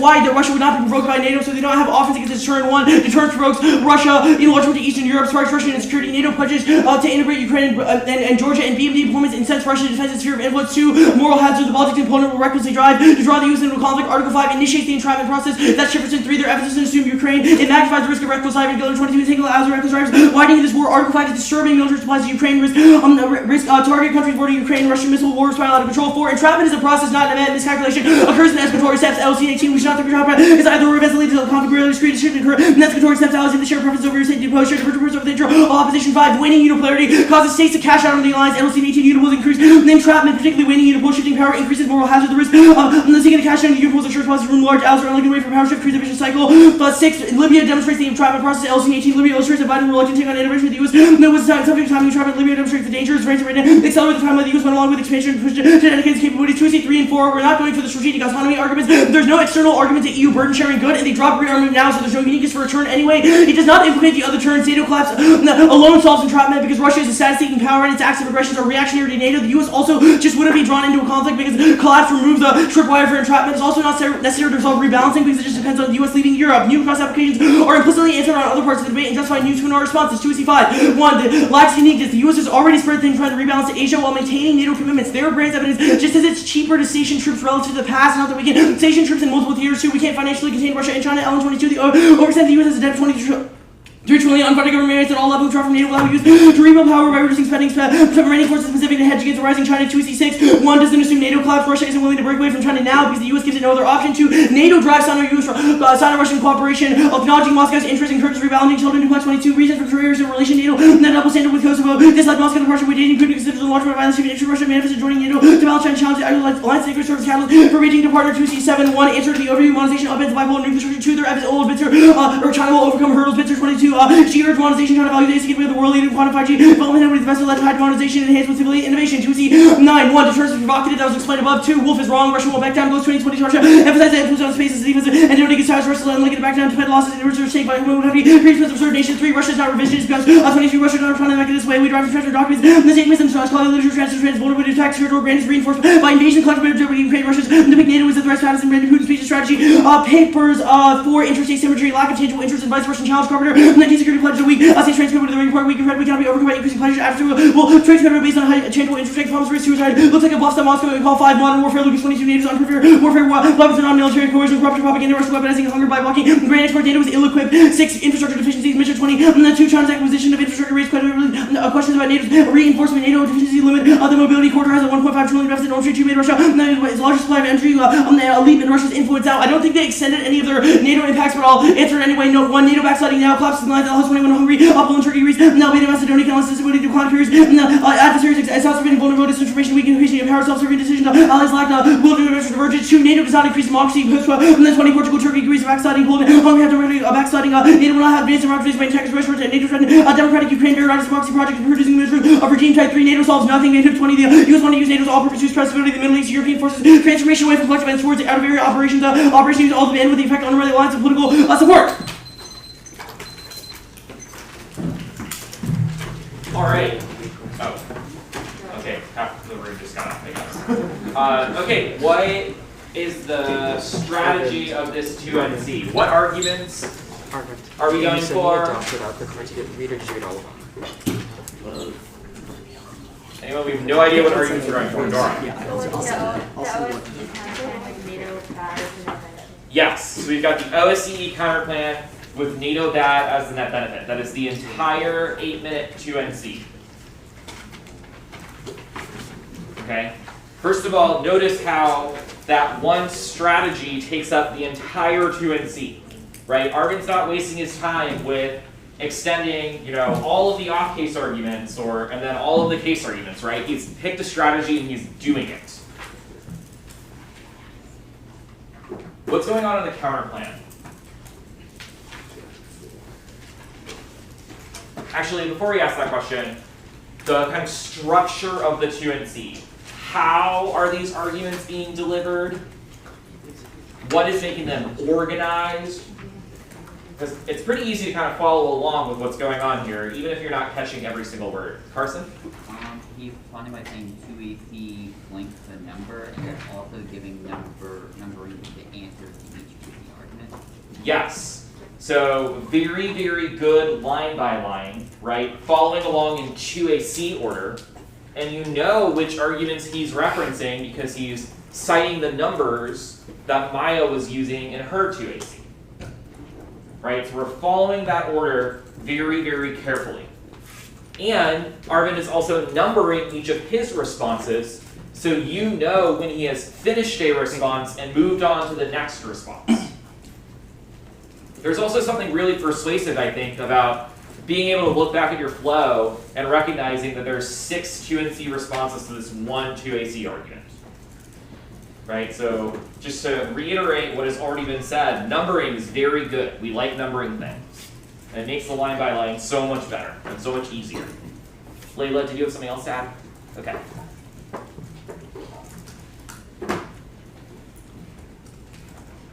So what do we think about the 2NC on the counterplan? Connor? It was very efficient. Very efficient. Right. We are not wasting any time. And we can see that in particular moments in the 2NC, right? How long do you think he spends answering Perm do the counterplan? 3 seconds. Maybe 2 or 3 seconds, right? Because that's just not really a threat, right? So he's not wasting his time there. He's getting through it really fast, right? He's recognizing that he has to answer it. If it's dropped, that's a problem. But as long as it's not dropped, it pretty much just goes away. Where is he spending the most time on the counterplan? The add-on. The add-on. Okay. Tell me more about what's happening in response to this add-on. Sure. Yeah, he reads a new 2NC counterplan, justifies why new 2NC counterplans are good, leads all causes to the warming impact, says China and India won't listen to NATO standards, so I guess solvency defense, impact defense. Okay. Yeah, totally. Right, so there's a lot of different answers here. We've got a new 2NC counterplan. We've got a whole bunch of defensive arguments to it. Why do you think that he decides to spend so much time answering this add-on? What makes it threatening, I guess, is maybe the better way of asking this question. All right. It's like external offense for the NATO good bad. Yeah, exactly. It's external offense for the NATO good bad debate. The counterplan can't solve it. And so he's got to figure out other ways to deal with that. And it's going to implicate everything else that happens in the 2NC. Right? If the app wins this add-on, it could take out everything that's said in the 2NC.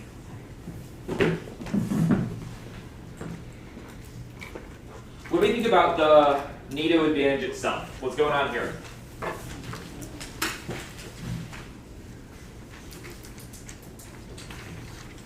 No one? Extending a lot of the arguments. Okay. So we're extending a lot of the arguments. Tell me more. Maybe to take a step back, let's take inventory, right?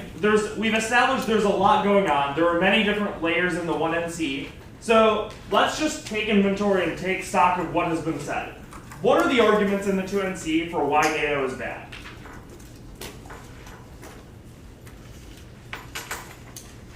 There's a couple. Yeah, Nora. One of them is like entrapment. Okay. Entrapment. That is a label that was used for a bunch of the arguments. Did people catch that label attached to different stuff?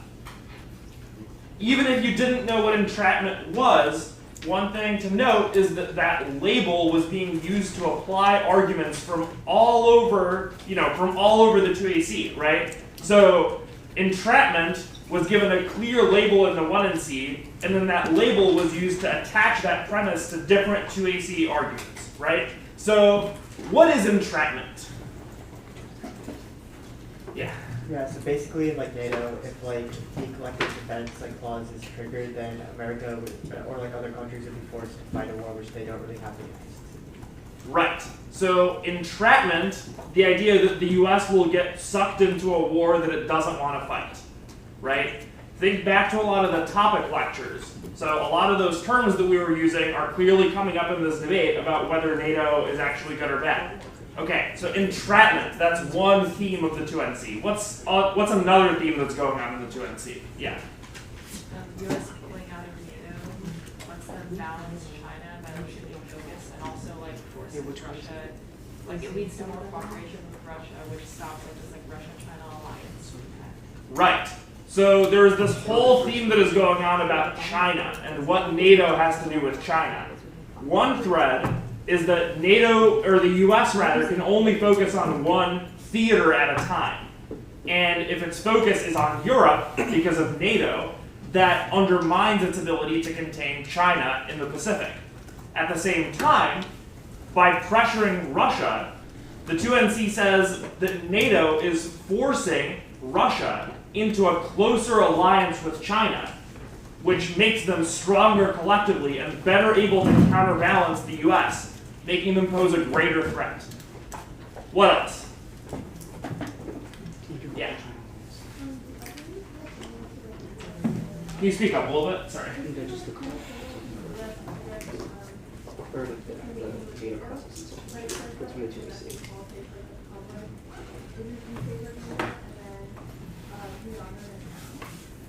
Okay, so I think that gets to, that observation is part of another part of the 2NC, which is not quite a reason NATO is bad, but is part of a set of reasons for why NATO is unsustainable, right? There's not public support for NATO. What's the value of making arguments that NATO is unsustainable?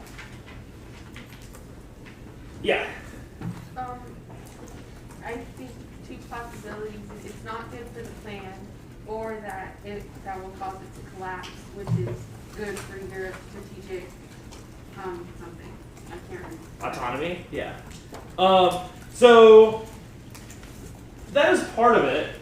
I think a better way to think about it is just like, once again, we earlier were emphasizing that there's a variety of different themes that the NEG is trying to use so they can get defense to the AF's offense even while they're impact turning, right? There's a risk to an impact turn strategy, which is that you can't make defensive arguments to other parts of the advantage. They cannot say that the AF does not solve NATO cohesion. They cannot they cannot say that NATO cohesion is already high, right? They're giving up their ability to make uniqueness arguments and link arguments to get them access to this giant impact turn, right? So they're trying to minimize that trade-off by getting defense from other places. One way we mentioned earlier was the European autonomy argument, the idea that Europe would fill in and contain Russia on their own. Another one is the sustainability arguments, the idea that even if NATO was good, you cannot attain the benefits of NATO in the long run by voting affirmative because other structural factors will cause NATO to ultimately implode even if the AF props them up in the short term. So propping them up isn't worth it. It's better to just let them collapse now and get all the benefits of replacing NATO with something else. Any questions about the 2NC? There was a lot going on here, so it's okay if we were missing parts or there were parts that were confusing.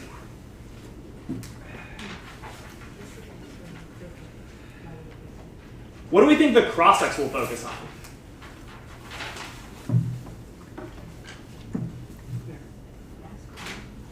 What focus your process on. Yeah. The NATO bad turn and like the unsustainability stuff. Okay, so definitely cross-sexing about that defense is something that could be valuable because we gotta get our offense back in the game. Yeah, what else?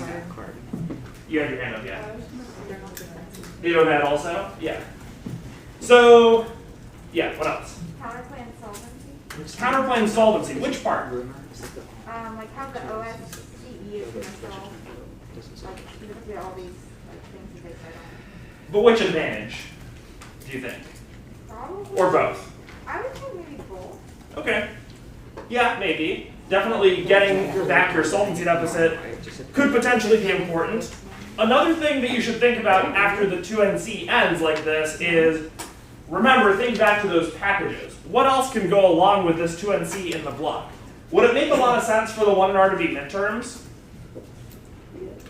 No. No, it would not make sense for the 1R to be midterms, because what else was absent from the 2NC? Yeah, they didn't answer Advantage 1 yet, right? So either they have to go all in on this counterplane to solve Advantage 1, in which case the counterplane needs to be in the 2NR, and whatever else is in the 1NR needs to go with that counterplane, right? Or they have to do both midterms and answer Advantage 1, which, that's pretty ambitious. Margaret's really fast, but I don't know if she's that fast. That 2AC was pretty good, right? Okay, so what could be in the 1NR? And again, these are things that you should be able to tell. Like, as soon as the 2NC stands up and gives an order, this sort of thinking can start going off in your head to kind of complete what you think is going to happen in the block. Yeah? I thought it was going to be DOD trade-off. Maybe? DOD trade-off. Does that one go with the counterplan? No, but it's a time sink. It's a time sink.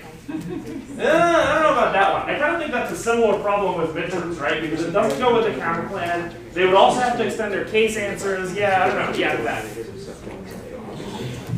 Answering Advantage 1. So that's probably going to be in there, right?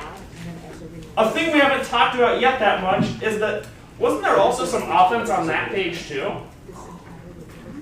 Yeah, I wonder if that is going to make a bigger appearance. All right, let's see. Should we do cross-sex? Yes, cross. You good? Yeah. On the counterplan, is the only distinction between the OSCE and NATO that Russia is included? The OSCE is just an entirely different organization. It's not a military What are the alliance. distinctions? It's not a military alliance. Is the I mean, point out one OSCE a includes security Russia. commitment? No. It's not a security commitment? It's not a security council? It's not a collective defense agreement, no. Okay, 3. The AJ, let's go to the NATO bad stuff. The AJ evidence, it's about China modernizing in response to U.S. commitment to Taiwan. What are the reasons why NATO collapse resolves this? Because it enables the United States to rebalance to Asia. Our evidence indicates the U.S. is using a lot of its resources in Europe now, and that those commitments are zero-sum. So for us to be able to effectively balance against China, we need to withdraw from Europe. So it would increase commitment in Taiwan. Yes, it would increase commitments to Asia. Okay, the post-NATO collapse, is the U.S. still a global leader? I don't know what global leader means. That's a Does very the vague U.S. still exercise military authority abroad? Yes, we would have military authority in places. It just wouldn't be in Europe, I guess. Why wouldn't that threaten China? Why wouldn't that threaten China? Because it's not... Well, okay, first of all, we think that China is a revisionist power and that we need to contain them. So for that first. Second, we think that leaving Europe, right, Russia, on the other hand, is not a revisionist power. They are status-seeking, and that we can improve relations with Russia and balance with them against China.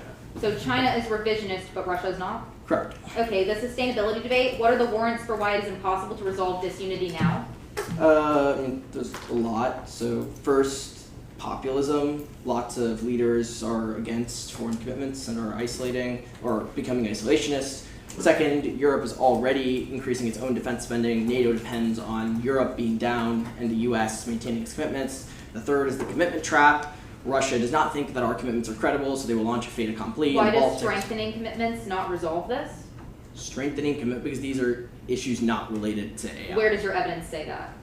None of our cards are about Fantastic. AI The stuff. Zumfeld 22 evidence card says the risk of NATO losing its unity forces, quote, a large-scale counterattack. This indicates that losing unity leads to Russia rise. Why is this not a defense of why strengthening NATO is key? I'm not exactly sure what you asked, but I think what you're trying to get at is what is the loss of unity stemming from, and our evidence says that NATO would not be able to effectively stage a response against the Baltic states. It would cause Sure, coalition. not my question. My question is this card indicates that a lack of unity causes Russian authority and aggression. Why is this not a justification for why we need NATO?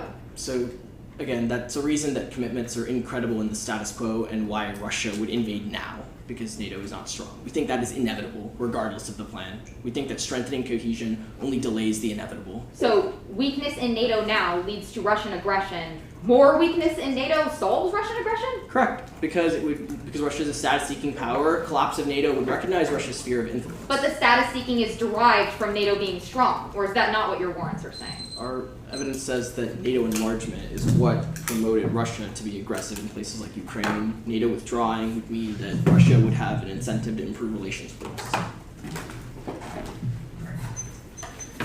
Don't have a ton to say about this one because I think that we previewed a lot of the conversations that were going to be happening. I thought that the questions were excellent. I thought that the answers were very well fleshed out and very detailed. So I think this was a very effective cross-ex by both sides.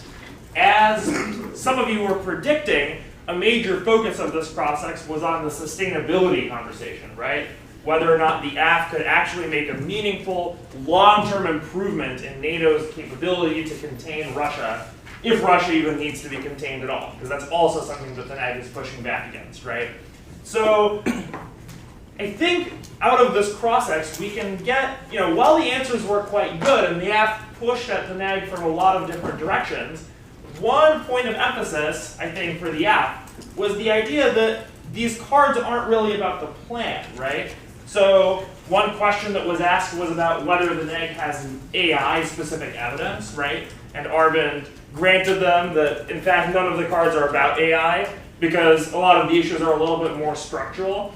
I bet you're going to see a lot of internal link evidence emphasis from the AF to say that, even if there are broader problems in NATO, our internal link to NATO cohesion is so good that the AF can overcome those problems and make NATO a sustainable organization into the future. Another thing that I want to emphasize, Margaret is ready to give her speech right now. The speech has been sent. Everyone has it. She could have started giving her roadmap instantly as soon as the cross-ex sat down, right? The 1NR has so much prep time, right? There is no excuse for a 1N to have to take time to email out their thing after the cross-ex is over. You should be ready to go. You should be ready to start immediately. Your judge is going to appreciate it. You're going to get better speaker points if you do. Without further ado, 1NR. Okay, the order is the OSCE counterplan, the midterms dissad, the DoD trade-off dissad, the DOS counterplan, and then the governance advantage. I did not get Wait, any of repeat that. all of that. Yeah. The OSCE counterplan that Arvind extended, the midterms dissad, the DoD trade-off dissad, and the DOS counterplan, and then the governance advantage. Thanks. Okay. The OSCE counterplan conditionality is good. First is not back to need space to make up our outside bias. First and last speech expertise bias, big plans, space reframing new apps and topic that's infinitely, definitionally infinite. 2 is innovation without a fallback. Teams will never break new arguments or experiment with policy and critical arguments. 3 is still incentive to do research because it makes the counterplan better. 4 is Q is inevitable. Speed, T is dissaz framers. And then K is 5, dispo is an ad hoc condo disguise. Nobody cares. No one has incentive on what it means. It summarizes process counterplans and playing spam. 4 is perm. 6, yes, judge, click logic, you can vote app. If the status quo is better, 7, they need to win, they make it impossible. Otherwise, non-resolutional theory, burden the crowd, that substance, it turns their offense and midterms dissad. Can see the impact defense, we're not going for it. The DoD trade-off dissad. Can see flexibility / no link. There's no offense on the page. The DOS counterplay. Can see the permutation, the governance advantage. The app gets all interoperability versus funding and investment. The US is so far ahead that it's nearly impossible for other countries to match our technology capabilities or scale up innovations to the point where they're useful too with speed. It takes so long to harmonize AI with other countries that the alliance loses any benefit of having new technology, or there's a trade-off with quality control and compliance. Just make that tech meaningless. The reality doesn't get them anything. The reality card about conventional weapons. The card goes on to say, to mention AI, which is the part that we are reading. The turnout weighs, tensions are sky high, checks don't exist in a single mistake will create a cascading chain reaction that ends life on Earth. That's the clearest evidence. There's only risk of our offense because the 2AC did not contain a single warrant for why integrating AI into command and control is bad or why AI causes accidental war. They just asserted it. It turns in their advantage. Accidental response fractures the alliance and undermines the credibility of our capacity to respond to threats, which makes tech regulation impossible. 2AC 1.1, the app definitely bans integration of their cross-sects and their response advocate about NATO's October 2021 standards, which explicitly lists maintaining centrality of human agency as a core priority, making those standards binding precludes integrating AI into command and control. They also have no evidence that says that they wouldn't ban it, so you should presume that they do, because that's what they said in cross-sects. 2AC2, they don't solve accidental war versus irrationality. The 1AC and 1AC both agree that deterrence is largely psychological because fears about capabilities will not really exist. The only solution is to limit human control because they can't remedy the anxiety of non-NATO countries. 2, there's no accidents. The Cox evidence assumes a combination of human decision-making and AI, which provides a fail-safe. 3, for them to win this argument, they need to win that one state gets a definitive edge, and that state would specifically would be willing to gamble on a first strike. AI is stable because it doesn't give any particular country a lasting advantage. Davis 19A competition, but if she stability competition, AI is already heating up temporary advantages, unlike the lasting predominance, not giving definitive unilateral advantages to anyone with the fundamental calculus which returns to main sturdy competition that preserves a balanced power can't be stabilizing. 4, to the extent that AI reduces opacity of nuclear arsenals, that has a net stabilizing effect because all states will be equally vulnerable, thus equally unwilling to risk a first strike. That's Godmall 21 new technologies bring advances. These new emerging technologies will contribute to stability. Perhaps that's why we never confronted the stability will be survivability associated with secondary remains uncertain, similar within a similar period, similar time for these countries, 2,000 nuclear weapons, sees multiple AI tools, big data by staying together, will lose survivability of the Cox, but at the same time, the vast number of images can be analyzed through AI allowed new information to be resolved quickly. Must deploy world immediately vulnerable. All these be equally vulnerable. That could be stabilizing. The country may build more weapons. These immediately be vulnerable to targeting, and AI reduces the risk of war, which the 2AC did not answer. 1, human AI removing it from nuclear decision-making progress prevents false positives by enabling big data algorithms to instantly analyze the information regarding possible nuclear launch. AI can quickly determine if the equipment is malfunctioning, if the missile trajectory is right, or if the payload is conventional or nuclear. All of that enables maximum restraint when deciding whether a retaliatory strike is authorized, and history is littered with close calls where human error almost ended the world. That's the Cox and Williams evidence. 2, it improves reliability and resilience of nuclear command and control. That's Horowitz 19 bolster reliability effectiveness of early warning, INT2 automation, early warning system, greater system risk, and reducing the risk of false alarm, reduce the risk of backwards automation, ensure the command and control signals reach the targets quickly, and uncorrupted the enhancing defenses, physical or cyber against attacks, enhancing the transport by stability. Automation could enable autonomously self-healing networks in response to legitimate command and control. The disinformation impact, there's no impact to it. 1, causation, there's no empirical linkage between disinformation and altered political behavior or election results. 2 is checks. Domestic misinformation is definitely correct because foreign policies before foreign policy is altered, which means that worse tensions are contained within countries. 3, the term solves it. The warrant for escalation is spoofing and manipulation, which having improved command and control solves that. The emerging tech impact, there's no impact to it. 1, NATO does not solve it. The pace of development rapidly outpaces the ability to craft regulations because of politicization and bureaucratic hurdles, which makes regulations useless. It's also an unsustainability argument because it means that NATO can't solve emerging technology, which inevitably leads to its collapse. 2, there's no impact to it. All tech is programmed with safeguards because the people who design it don't want to die, or the AI will just run out of power. That's the thing. Your evidence studying psychology doesn't mean he doesn't know what he's talking about. Go back to 2AC2.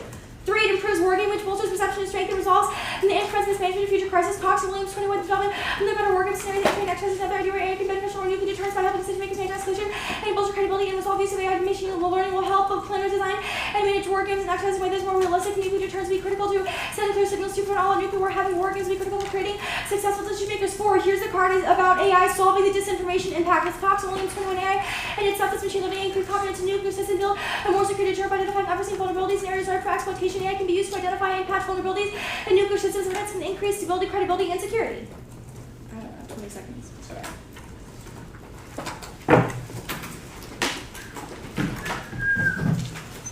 Alright, what's going on? What do we think about this 1R? Thank you. Let's start with the orders. How many pages is Margaret going to in this 1R? 5. Like 5. And what is she doing when she starts this speech? She answered all the theory, but then she briefly just conceded a bunch of different arguments. That's what I was going to say.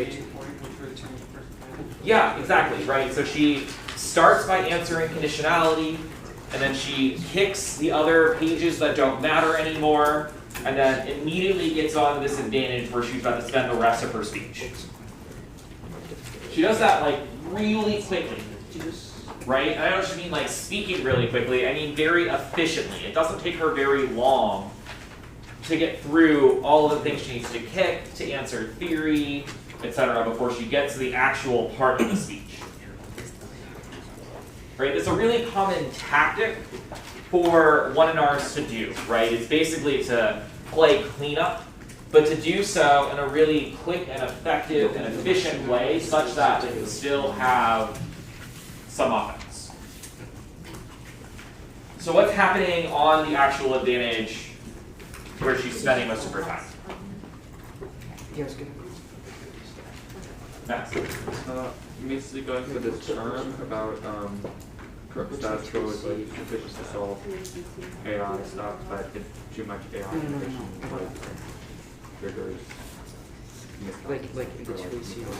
Yeah. So she's spending a lot of time on this term, right? So the status quo solves the impact to the affirmative, but the affirmative kind of messes that up in some ways.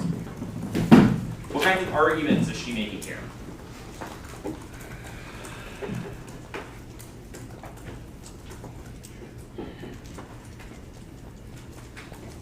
Come on, I walked around, I watched you all flowing. I know you all got some things at least. Liam. Okay, tell me more about these defensive arguments then. I feel like there's no accident, AI is stable, AI reduces their support, no disinformation, Okay, alright.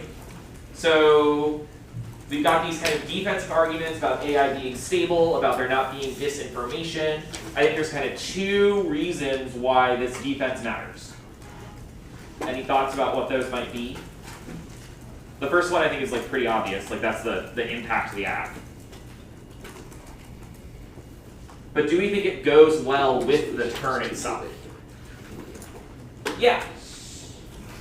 Right? Because it lets her say, it lets her say, you know, that the status quo solves these problems, but maybe the affirmative messes them up. Was there another hand over here? Armand, did you have your hand up? No. Okay. Who wants to talk about the turn itself, like the offensive portion? Nora? Like the argument is that integrating AI into command and control is for Sorry, I did not hear you at the end. like integrating AI into command and control is like good itself for. Yeah, so integrating AI into command and control, war. Why? So we've got our claim, what's our warrant? Layla? It like decreases the risk of war because it like improves like restraint or like nuclear infrastructure and all that, and then they also like read that it improves war games, and then they also read that it solves the impacts of disinformation. Yeah, so we've got a whole bunch of different warrants here, right? So maybe it improves warfighting capabilities, maybe it solves some of the app's impacts. Let's talk a little bit about that solving the app's impacts portion. Why is that strategically a valuable thing for the negative to forward?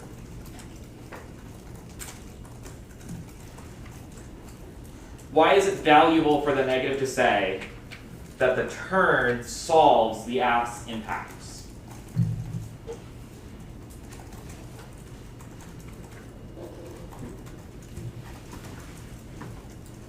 Are you also with me? Like, yeah. I can't hear you, sorry. Okay, so they can't say that the impacts of the app outweigh the turn. Yeah, outweigh the impact of the turn. Yep, I'm with you. I agree with that. I think we're kind of missing a step before we get there, though.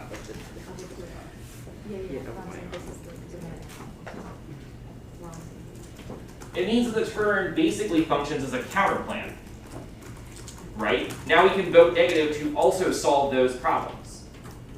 So there's a whole bunch of layers to the argument that Margaret is advancing here, right? So we've obviously got the offensive portion of just the app, causes conflict via AI, but the defensive portions have a lot of different moving pieces that make it a lot more difficult for the affirmative to handle. So this status quo argument. We've got this turn solves the app argument.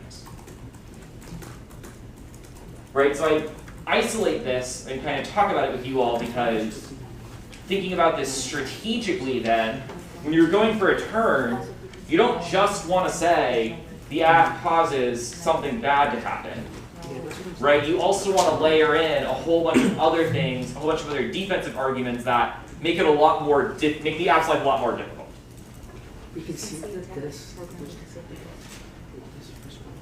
I can also say, do anything else fine.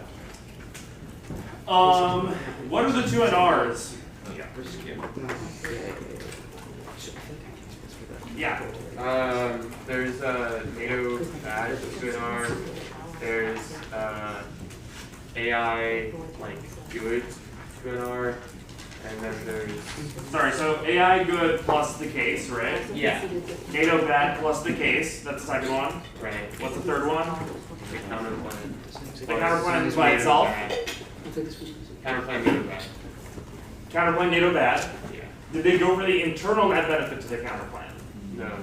No. So that is not a 2NR that they have available to them. Okay, so there are 3 2NR options.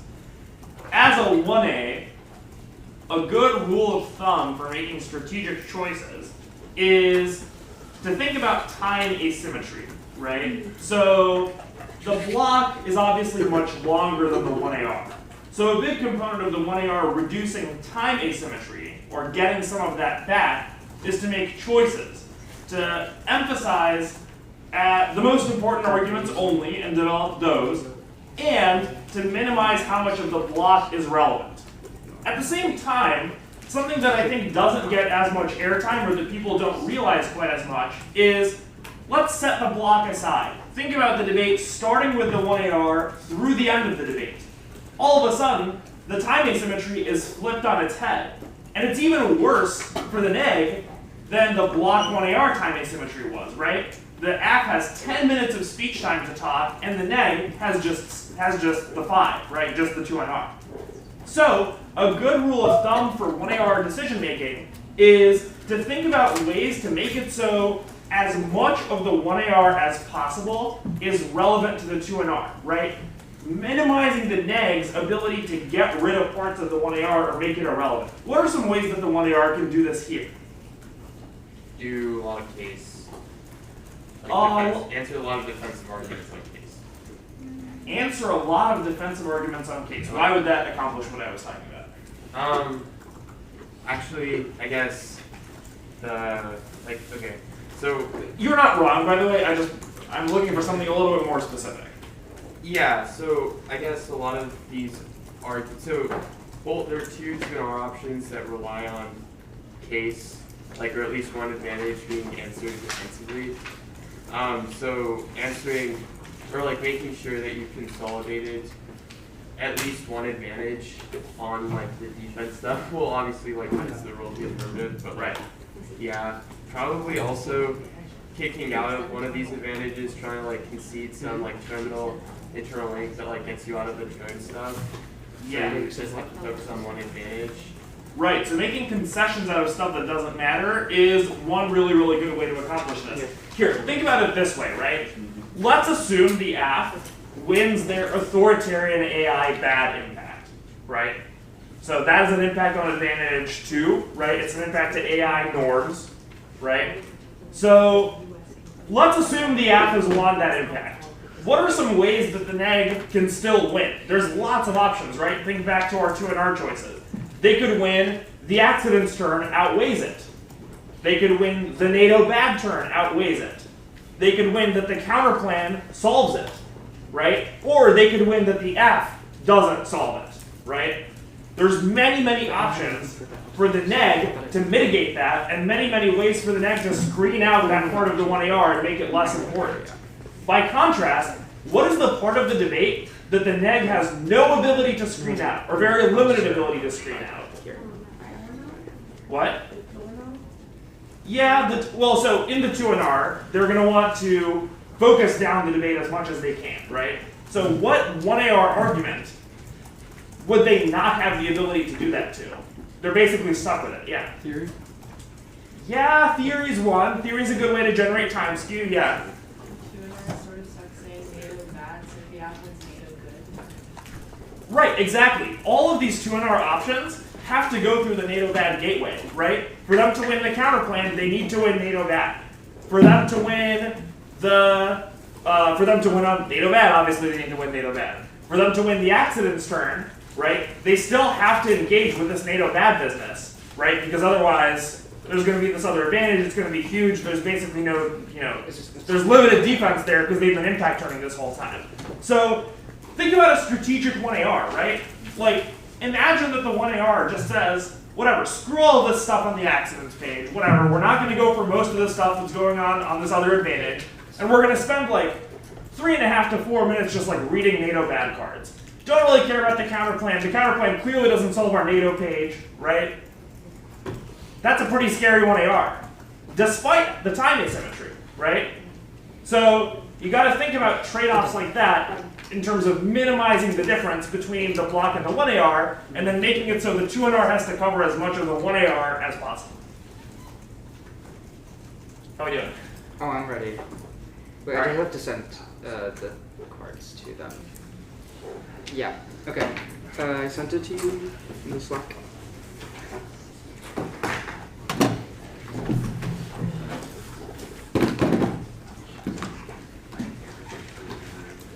Unfortunately, this is going to be fast, but it has to be. Well, okay. Is everyone good for an order? Okay, the order is the governance advantage, the OSCE counterplan, and then the NATO advantage.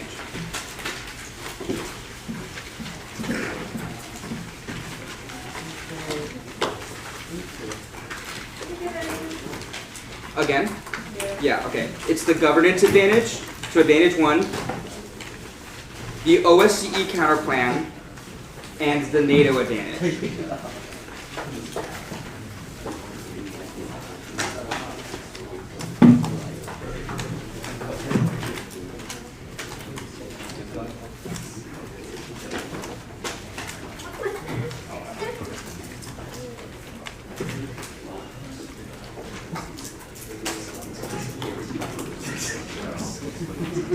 Okay.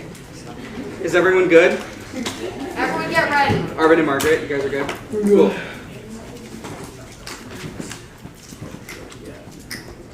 Yes, interoperability funding doesn't disprove it. We just need to ensure that systems work together. The speed argument is irrelevant. Reportless and their evidence just says that it's a challenge on intermountable. The only thing that is necessary is norm harmonization. The turn at the top of the overview is the reason why nuclear war is likely now. Only risk that adding a brand new tech will zero checks is worse for stability. The F is key to prevent miscalculation. It doesn't turn the NATO advantage. They have to win the internal link in order to get there. 2AC1, zero link. The plan is Goldilocks. It does not ban the integration of AI and NCT system, but it does prevent accidents from escalating, from accelerating through unchecked militarization. The plan does not cause NATO to decouple AI and nuclear weapons. Only ensure ethical principles become binding. Per 1AC Burton Stanley Lockman, the centrality of human agency is not about nuclear weapons, nor does it mean that we ban AI. The F is the most Goldilocks that you've ever seen before. Innovation argument is irrelevant. No reason new types of quality of AI is heating nukes. Concede no impact to disinformation. No offense. Yes, NATO can regulate emerging tech. The reason that NATO is falling behind is because the norms that they created are not binding. Making norms binding solves the argument. Concede that safeguards to emerging tech is relevant to the other advantage because safeguards don't prevent authoritarian misuse if China and Russia design it to be used maliciously. The OSCE counterplan.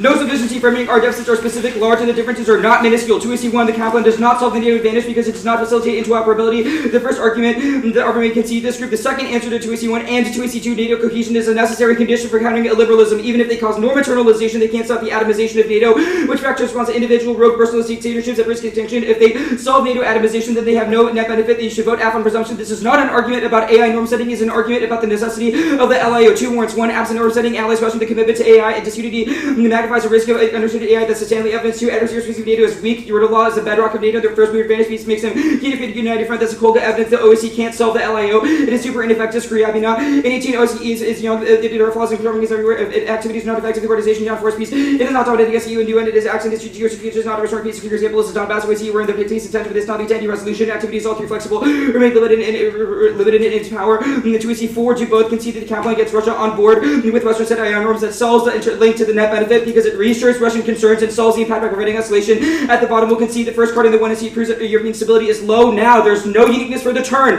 NATO isn't a link turn, but it does prove that weak European defense incents Russian escalation, which will be on the NATO advantage. The net benefit, or the add-on, we're not going for a concede no impact to warming and the uniqueness counterplan permutation to both. Goodbye, NATO. Block is zero response to LIO impacts. NATO is key to it and external to the turn. 1, illiberal emerging tech spirals out of control cause extinction from emerging tech AI. AI alone versus world and change scenario that makes life so barren that dying would be preferable. That's minority 2 is LIO broadly rules. Rules get us out of the risk of uncovered nuclear conflict and are about to collapse. That's requiring evidence. Even if strategic autonomy solves Russian and Chinese deterrence, but can't solve these impacts, means the risk of defense outweighs the overview framing the issue. Long-term stability matters more than short-term, even if individual risk might cause tension. The interim, only the plan maintains a structural deterrence against great power conflict. No China modernization. Hard barriers means that 450 warheads is at best is going to play survivable with usable. That's Logan from 2AC7. First argument doesn't disprove that China has no nuclear modernization capabilities. The second card about information warfare and AI, which doesn't vindicate their impact, but does prove that the app is key to destroy authoritarian AI because it's coming now. The NATO collapse doesn't solve the Russia-China alliance is a key to authoritarian AI assertion with no evidence. The pivot argument window rebalance to Asia cards here that the US abandons Europe in the status quo even if a year turn is achieved, and no internal impact to it that the app doesn't solve cross-supply to EC2 from the trade-off to side. DoD cooperation is flexible to solve overstretch. 3, the LIO turns Taiwan. The LIO collapse means that China invades. They say the Russia-China alliance will concede the Kendall-Taylor evidence fully an app card because it says Russia and China are aggressive powers seeking to undermine NATO, and the LIO also means that NATO collapse only emboldens the alliance to EC1. The app makes NATO sustainable, and the year to turn isn't coming. Lagging technology, the NATO's relevance is assured now, but the plan resuscitates it. Warrants are just better. When it's the evidence, just like European leaders have been begging to leave, but they haven't. Your evidence says that Trump will withdraw in 2024. Only our evidence of first causal nuisances or dumpers. Air app, all of their cards are highlighted like Jackson Pollock paintings. These are not full arguments. They say domestic politics, no evidence was read that national factions are sufficient to break NATO entirely. They say rearmament, it's a misnomer. Your evidence at best says the German chancellor was begging for capability, but no evidence that's actually happening. Zumfeld is stupid. If in the Russia's business, which they functionally drop at the bottom, literally says loss of NATO causes Russia to win, which proves all of our arguments. A image highlighting is literally like a child drawing a few dots on a page. 0-1 for collapsing NATO. Krastev says that Europe should invest in themselves, not that they would. Flynn says that makes an overstretch argument, which means below 2AC2. No entrapment. A, that a withdrawal of the nuclear umbrella deters moral hazard. B, worst comes to worst, the U.S. concerts leverage to prevent getting out of hand. That's the Edelstein evidence. The ECA provocation. 1, Ukraine obviously disproves it, but NATO did not provoke Russia to invade. 2, not defensive entrapment. Obviously, it's Russia's defensive argument. 3, the app solves Russia war, but not the status quo. NATO fracturing caused Russian probing that escalates, but only a United Front can check aggression. They say moral hazard. We answer moral hazard above, but NATO cohesion solves, and it's more likely in the scope because Poland and Russia and the Baltics perceive their allies are on their side. If they will hedge. Group the last 3 cards. They're all Edelstein who goes after. We read the card. 2EC5 cost is wrong. 1 AR explicitly concede that duty is flexible means that overjudge is wrong. 2EC6 either Russia-China coordination is inevitable and they don't solve our evidence. It assumes NATO collapse, but Moscow invasion can have been coordinating on AS 5G specifically since scope of the US cannot do wedge is conceded. Please try for NATO, or there's unfilled evidence concedes that NATO opens door for Russia trying to attack me. Avoid that's rumor. The 2EC8 and 9 Russia's regressive deterrence is key. 1 Russia's made restricted. They're only able to deterrence fails as wolf. Also proved by empty threats of attacking NATO member states post Ukraine. All right.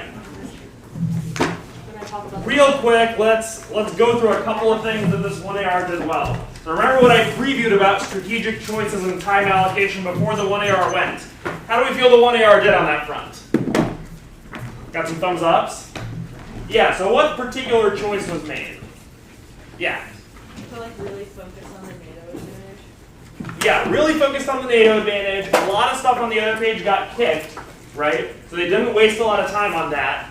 What about on the counterplan? Was a lot of time spent on the counterplan? No, not really. Why? I think it was like, as a proportion of the 1AR, it was pretty significantly less than what the block did on the counterplan. Why? Well, because like, if they go for the counterplan, they have to go for the NATO bad stuff. So like answering NATO bad stuff kind of answers the counterplan too. Right. If you win NATO good, you win the counterplan, right? Because the AI stuff is not a net benefit to the counterplan, right? Because the counterplan tries to create the same norms. So if you win NATO good, you win the counterplan. There's nothing left to say about the counterplan. There's no scenario in which you've won NATO good and the counterplan is in the 2NR where the negative wins the debate, right? So as time allocation decision, it makes total sense for the 1AR to have just blown off the counterplan, no matter how good the counterplan was at solving the AI advantage, right? Does that make sense? Okay. So you should be on the lookout and looking for trade-offs like this. What do we think the 2NR is going to do here?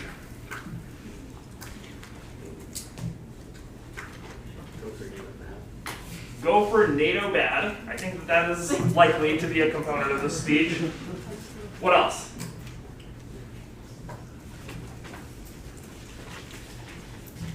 Now that the AI page is really small, it's interesting to see how that opens up their case options, right? So earlier we were saying like, For these bad disads, it's kind of hard to couple them with the case, but now the 1A has strategically made the case debate much smaller.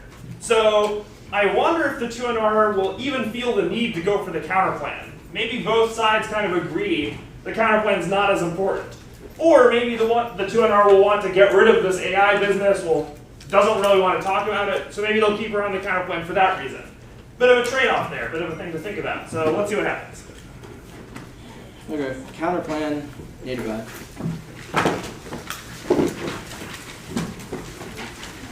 I guess the other advantage is the bottom.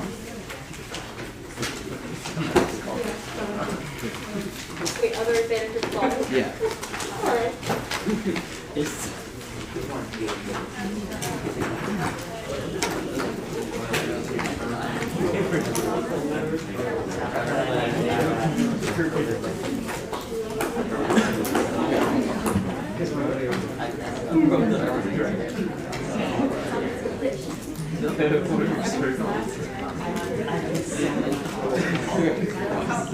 Good to go? Nay.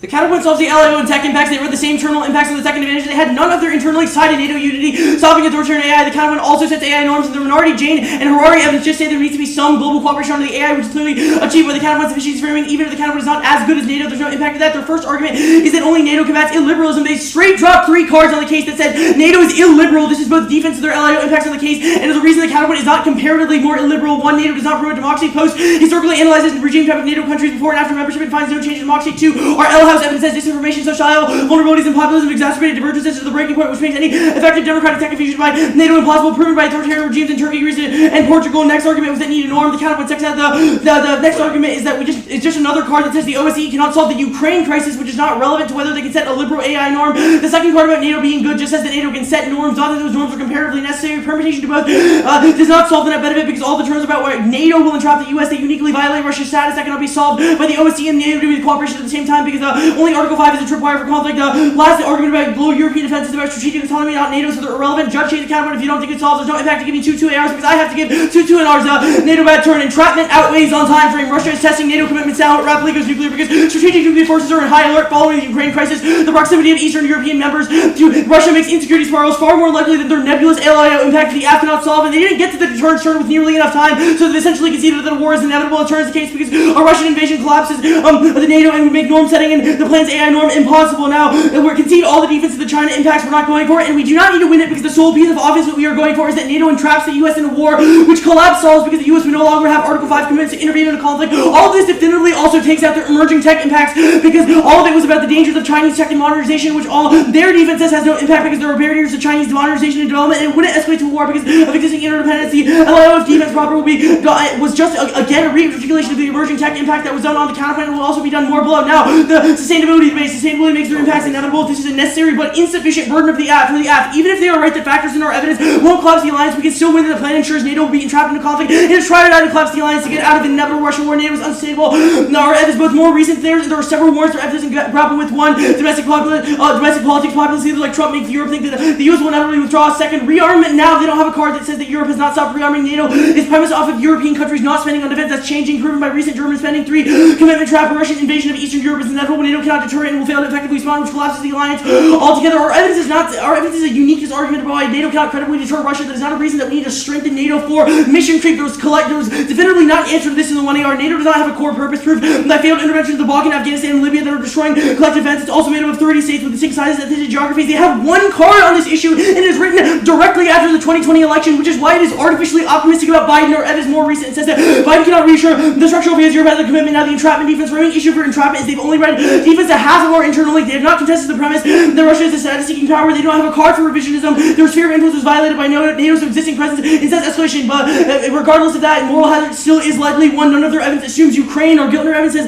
that it uniquely makes likely that Russian missile attacks on NATO shipments will force Eastern European countries like Poland and Romania to escalate a crisis in an attempt to force the US activate Article 5. Second, their Fuhrman evidence is theoretically unsound because it assumes entrapment is an either-or decision rather than a process, or entrapment occurs in a series of escalatory steps, which means initial reluctance to intervene eventually results in war. It's empirically proven by the Libya crisis, and especially likely now because the U.S. is a waning unipole, because power shift makes it likely the Allies will try to cash out on the alliance before the U.S. loses power. At the deterrence turn, there was categorically not enough of this for the 1AR. The 2AR is not going to blow it up, and all of this is also a reason why war is inevitable. One, Russia won't back down. Their evidence assumes they are rationally calculating costs and benefits. That's wrong because status motivates Russian thinking. Even if they think that NATO is stronger, they would still invade the Baltics because the vital interest is stake. Second, Russia thinks that we are bluffing. Even if they are rational, they think that the U.S. security pledge is intrinsically incredible because the U.S. has no interest at stake in the Baltics, which is an ocean away and has the collective GDP the size of Nebraska 3. Modern warfare. NATO cannot deter Russian hybrid war. The weapons are non-military, cyber attacks, weaponization of hunger, corruption, and propaganda, all of which NATO is ill-equipped to deter. For infrastructure deficiencies, NATO roads and ports are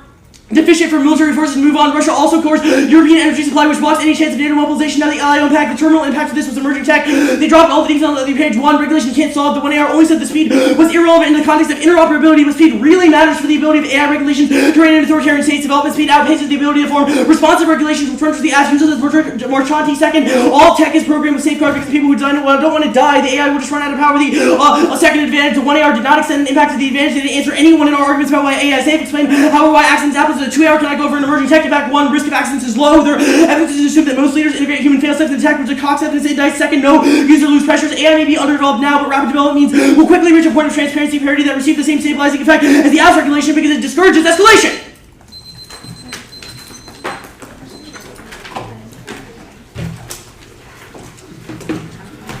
Alright, what's the strategy of the 2R? What are we going for? How does the NEG win this debate? Yeah. You really went through like entrapment at the end and talked about how like entrapment is the process and the app kind of presented it as like an either-or situation. Okay, so entrapment is a process, the absence is an either-or situation. How does that mean that NEG wins the debate? So that you should prefer their evidence A because of how unsound they're presenting entrapment, and also that he also had like other cards on entrapment, basically saying that entrapment as a time frame outweighs just saying that as an impact, entrapment ends up being more of an issue as opposed to a lot of their other impacts. Okay, so I should prefer the NEG's evidence, and entrapment is a faster impact than the affirmative impact. Is that what you're saying? Mm-hmm. Okay, Gio, and then we'll go to Layla. I guess there's two things I'll just talk about the like entrapment part.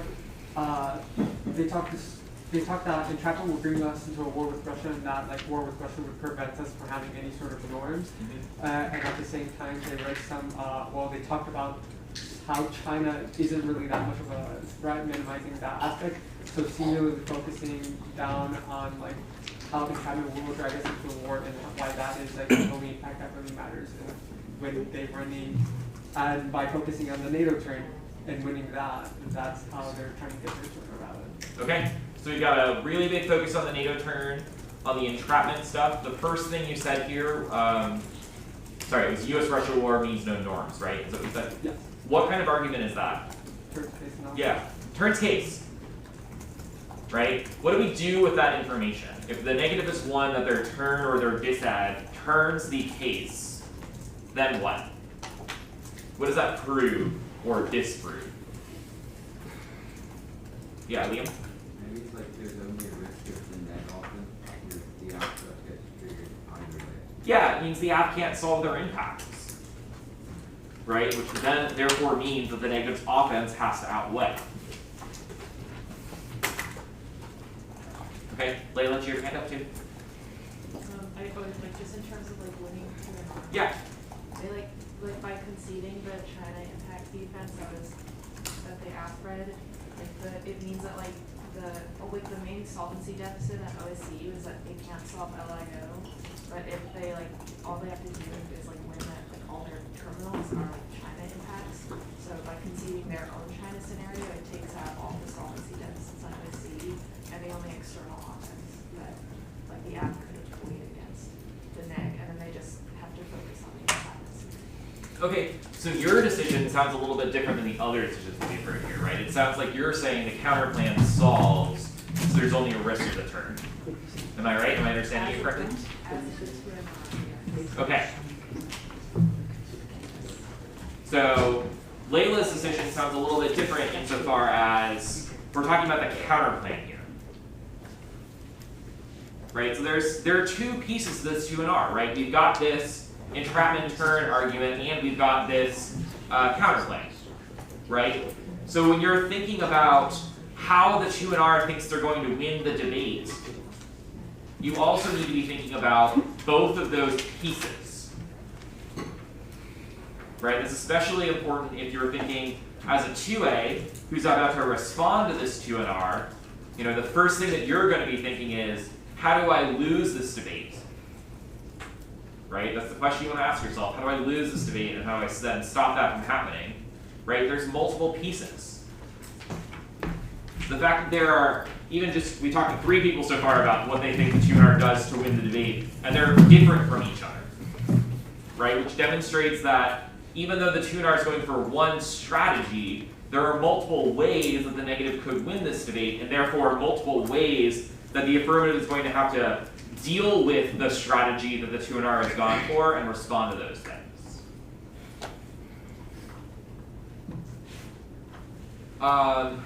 What do you think is really persuasive about the 2NR? Are there parts of the 2NR that are really persuasive? Are there arguments made that you think are really persuasive? Are there ways of saying arguments that you find really persuasive? Yeah, Arvind? There's a lot of evidence comparison, especially in the entrapment. I like how he's kind of like not just like citing like specific words or something, but he's kind of like the assumptions behind each piece of evidence drawing. Yeah, there's a lot of evidence comparison in this 2NR. A lot of evidence comparison in this 2NR. Why is it important to do evidence comparison in the 2NR? Yeah, Armand, right? It's like the last place the judge is going to look before deciding who they think has like a better story to tell.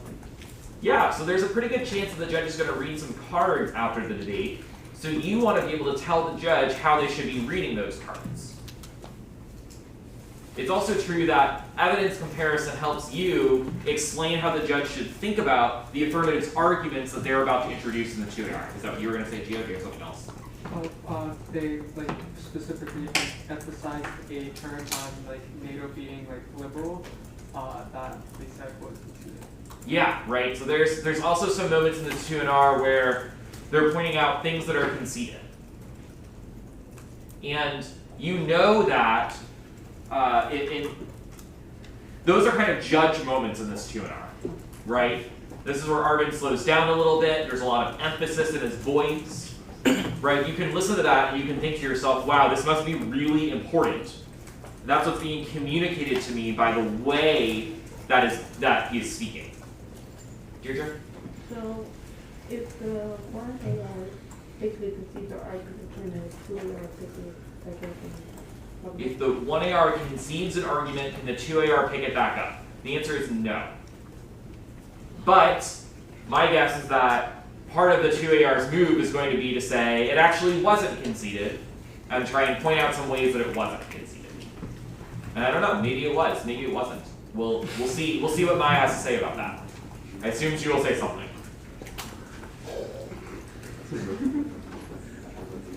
What other things do we think about this 2NR? Nora. It had good like impact comparison between like the LIO and then entrapment, which is like they were like this occurs much faster versus like a vague impact about the liberal interaction. Yeah, so we've got really good impact comparison.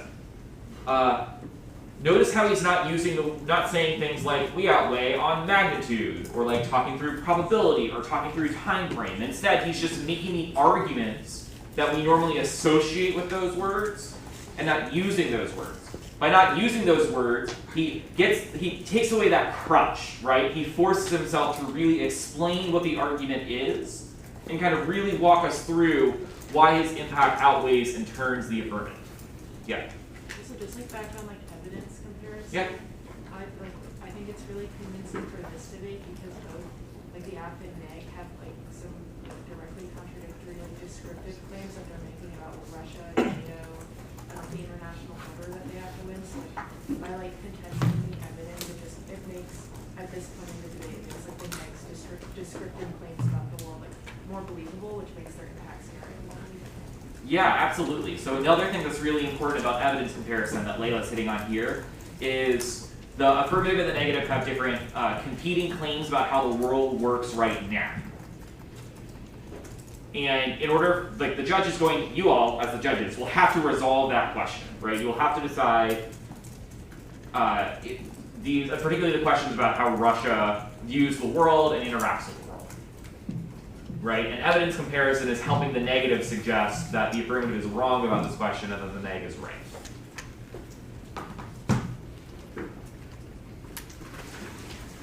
Is anyone not ready? Awesome. I'm not ready. Okay.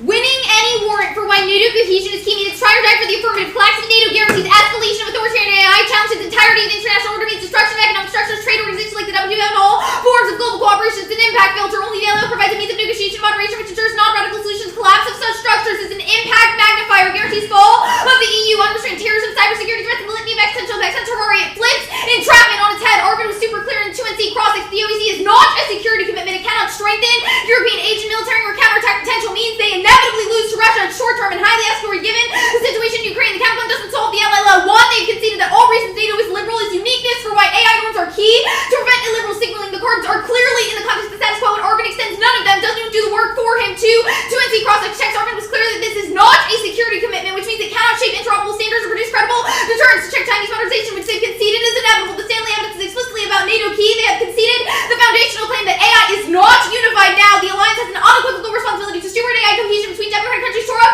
interior project turns to ensure stability. Two internal links here. One, absent NATO norm setting allies question commitment to AI disunity internally magnifies escalatory risk. That's Stanley. Two, adversaries perceive NATO as weak and liberalism have litany of existential effects, cyber warfare, terrorism, censorship. That's Kolga. It's a linear escalation style. Further, liberalism weakens NATO, but commitment solves. They've conceded the permutation that Russia getting on board with AI norms is enough to prevent entrapment and escalation within the area. They've conceded that European detente gets resolved by that, which means there's no risk of entrapment given the permutation. NATO advantage. Let's go to the advantage. Frame the NATO good debate from the perspective of long-term stability. It's not enough to win short-term risk of war. They have to prove why predictive claim that the world dependent of NATO is more stable, which they have not independently. They've largely conceded that AI is key to resolve the unsustainability. 2NC Crossix was explicit that they read no cards about AI, which we read several. This should matter when we discuss the sustainability debate, so I will do it here. The collapse debate concession that Chinese modernization is inevitable absent NATO is damning for the debate. Even if deterrence extension was light, it was explicit in the 1AR, and Arvind doesn't answer it. China will invade Taiwan and ally with Russian commitment. Absent credible commitment from NATO, it's existential. Guarantees Russian-Chinese coordination. Concession that China's revisionist means China will inevitably make Russia a junior partner. Its initiative coordination on AI has proven that there's another reason the app is key. I did that above. The US alone cannot drive a wedge. It was conceded, which means it's try or die for NATO unity. The revisionist debate. Two, framing issues for the Russian revisionist debate. One, we don't need to win it, but the NAG does. Disproving revisionism is a necessary yet insufficient word for the NAG because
unified should bolster the necessity for the affirmative, and for Biden can solve. This argument is asinine. It's a public opinion poll of how countries perceive the American electorate. Administrative shifts to Biden has produced consistent aligned commitment. The app only bolsters this. No reason why it's irrecoverable, especially when they conceded that none of their evidence is about AI. The entrapment thesis. Arvind throws buzzwords about how Russian invasion of the Baltics through the escalated part of the prevention of debate functionally disproves this. But one, actors check their alliance partners. Soviet Union reign in no code during the Cold War. Deterrence doesn't prove Russia and solve Russians forbid since they seek status due to U.S. rise, not NATO. NATO provides collective deterrence to prevent terminal impact. They did that on the provisions of the debate proper. Too little evidence of moral hazard. Their evidence assumes that to escalate conflict that isn't there in the first place. Article 5 isn't followed blindly. Clear restraint is exercised. It was conceded. 3. Yes, Ukraine is priced in. Our evidence says NATO is restraining now due to lack of escalation. No recent entrapment happens independent of necessity. 4. Entrapment is both a process and an event. App resolves disagreement to reduce escalation. That's daily. The conception of candle and terror really hurts them because it proves that NATO unity is key to check back. Easy, app ballot. High risk of authoritarian AI modernization efforts now. Proof deterrence is strategically key. That can't happen independent of AI norms now. Good day.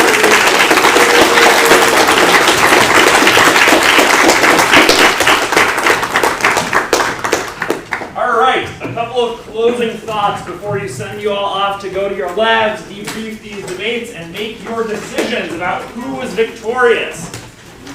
So, a lot of good stuff going on in this 2AR that you all should definitely emulate. One thing that is unique about the 2AR that's always important to keep in mind is that because the 2AR is the last speech in the debate, the 2A has a unique advantage, or is in a unique position, of having a complete set of information about what arguments have been introduced. As a result, the neg has to make arguments that are anticipatory. They have to make comparisons that predict what the future 2AR is going to say. The 2A, by contrast, has all the information, so no one is in a better position than the 2AR to make comparisons between all of the arguments, trace the evolution of arguments through the speeches, and to make concluding assessments that help the judge make the conclusions that they need to draw. There's lots of places where I think the 2AR does a great job of doing this. At the top of the 2AR, mine is summarizing what the most important arguments are. There's a lot of meta commentary, like, they need to win this argument, we don't need to win this argument, with explanations of why. The point of all of that description is to guide the judge through their process. As you think about this debate, you want to think about those instructions and compare them to the instructions that the neg is giving you. Where are you supposed to start? What are the arguments that matter? How do the different parts of the debate interact with each other? What does the app need to win? What does the neg need to win, right? All of these concluding assessments are super, super important. Lastly, there's a lot of impact stuff going on in this debate, right? The app has one set of impacts. The neg is trying to turn those impacts as well as get some external ones. Impact comparison is a big theme of these last two speeches and is also pretty important. A final note that I want to make is organization. This debate is huge. It's really, really complicated. There's lots of stuff going on, right? There's a whole sustainability debate. There was this Euro deterrent piece. There's a China component. There's a Russia component. Even if you don't fully understand what the arguments in each part of those debates are, right?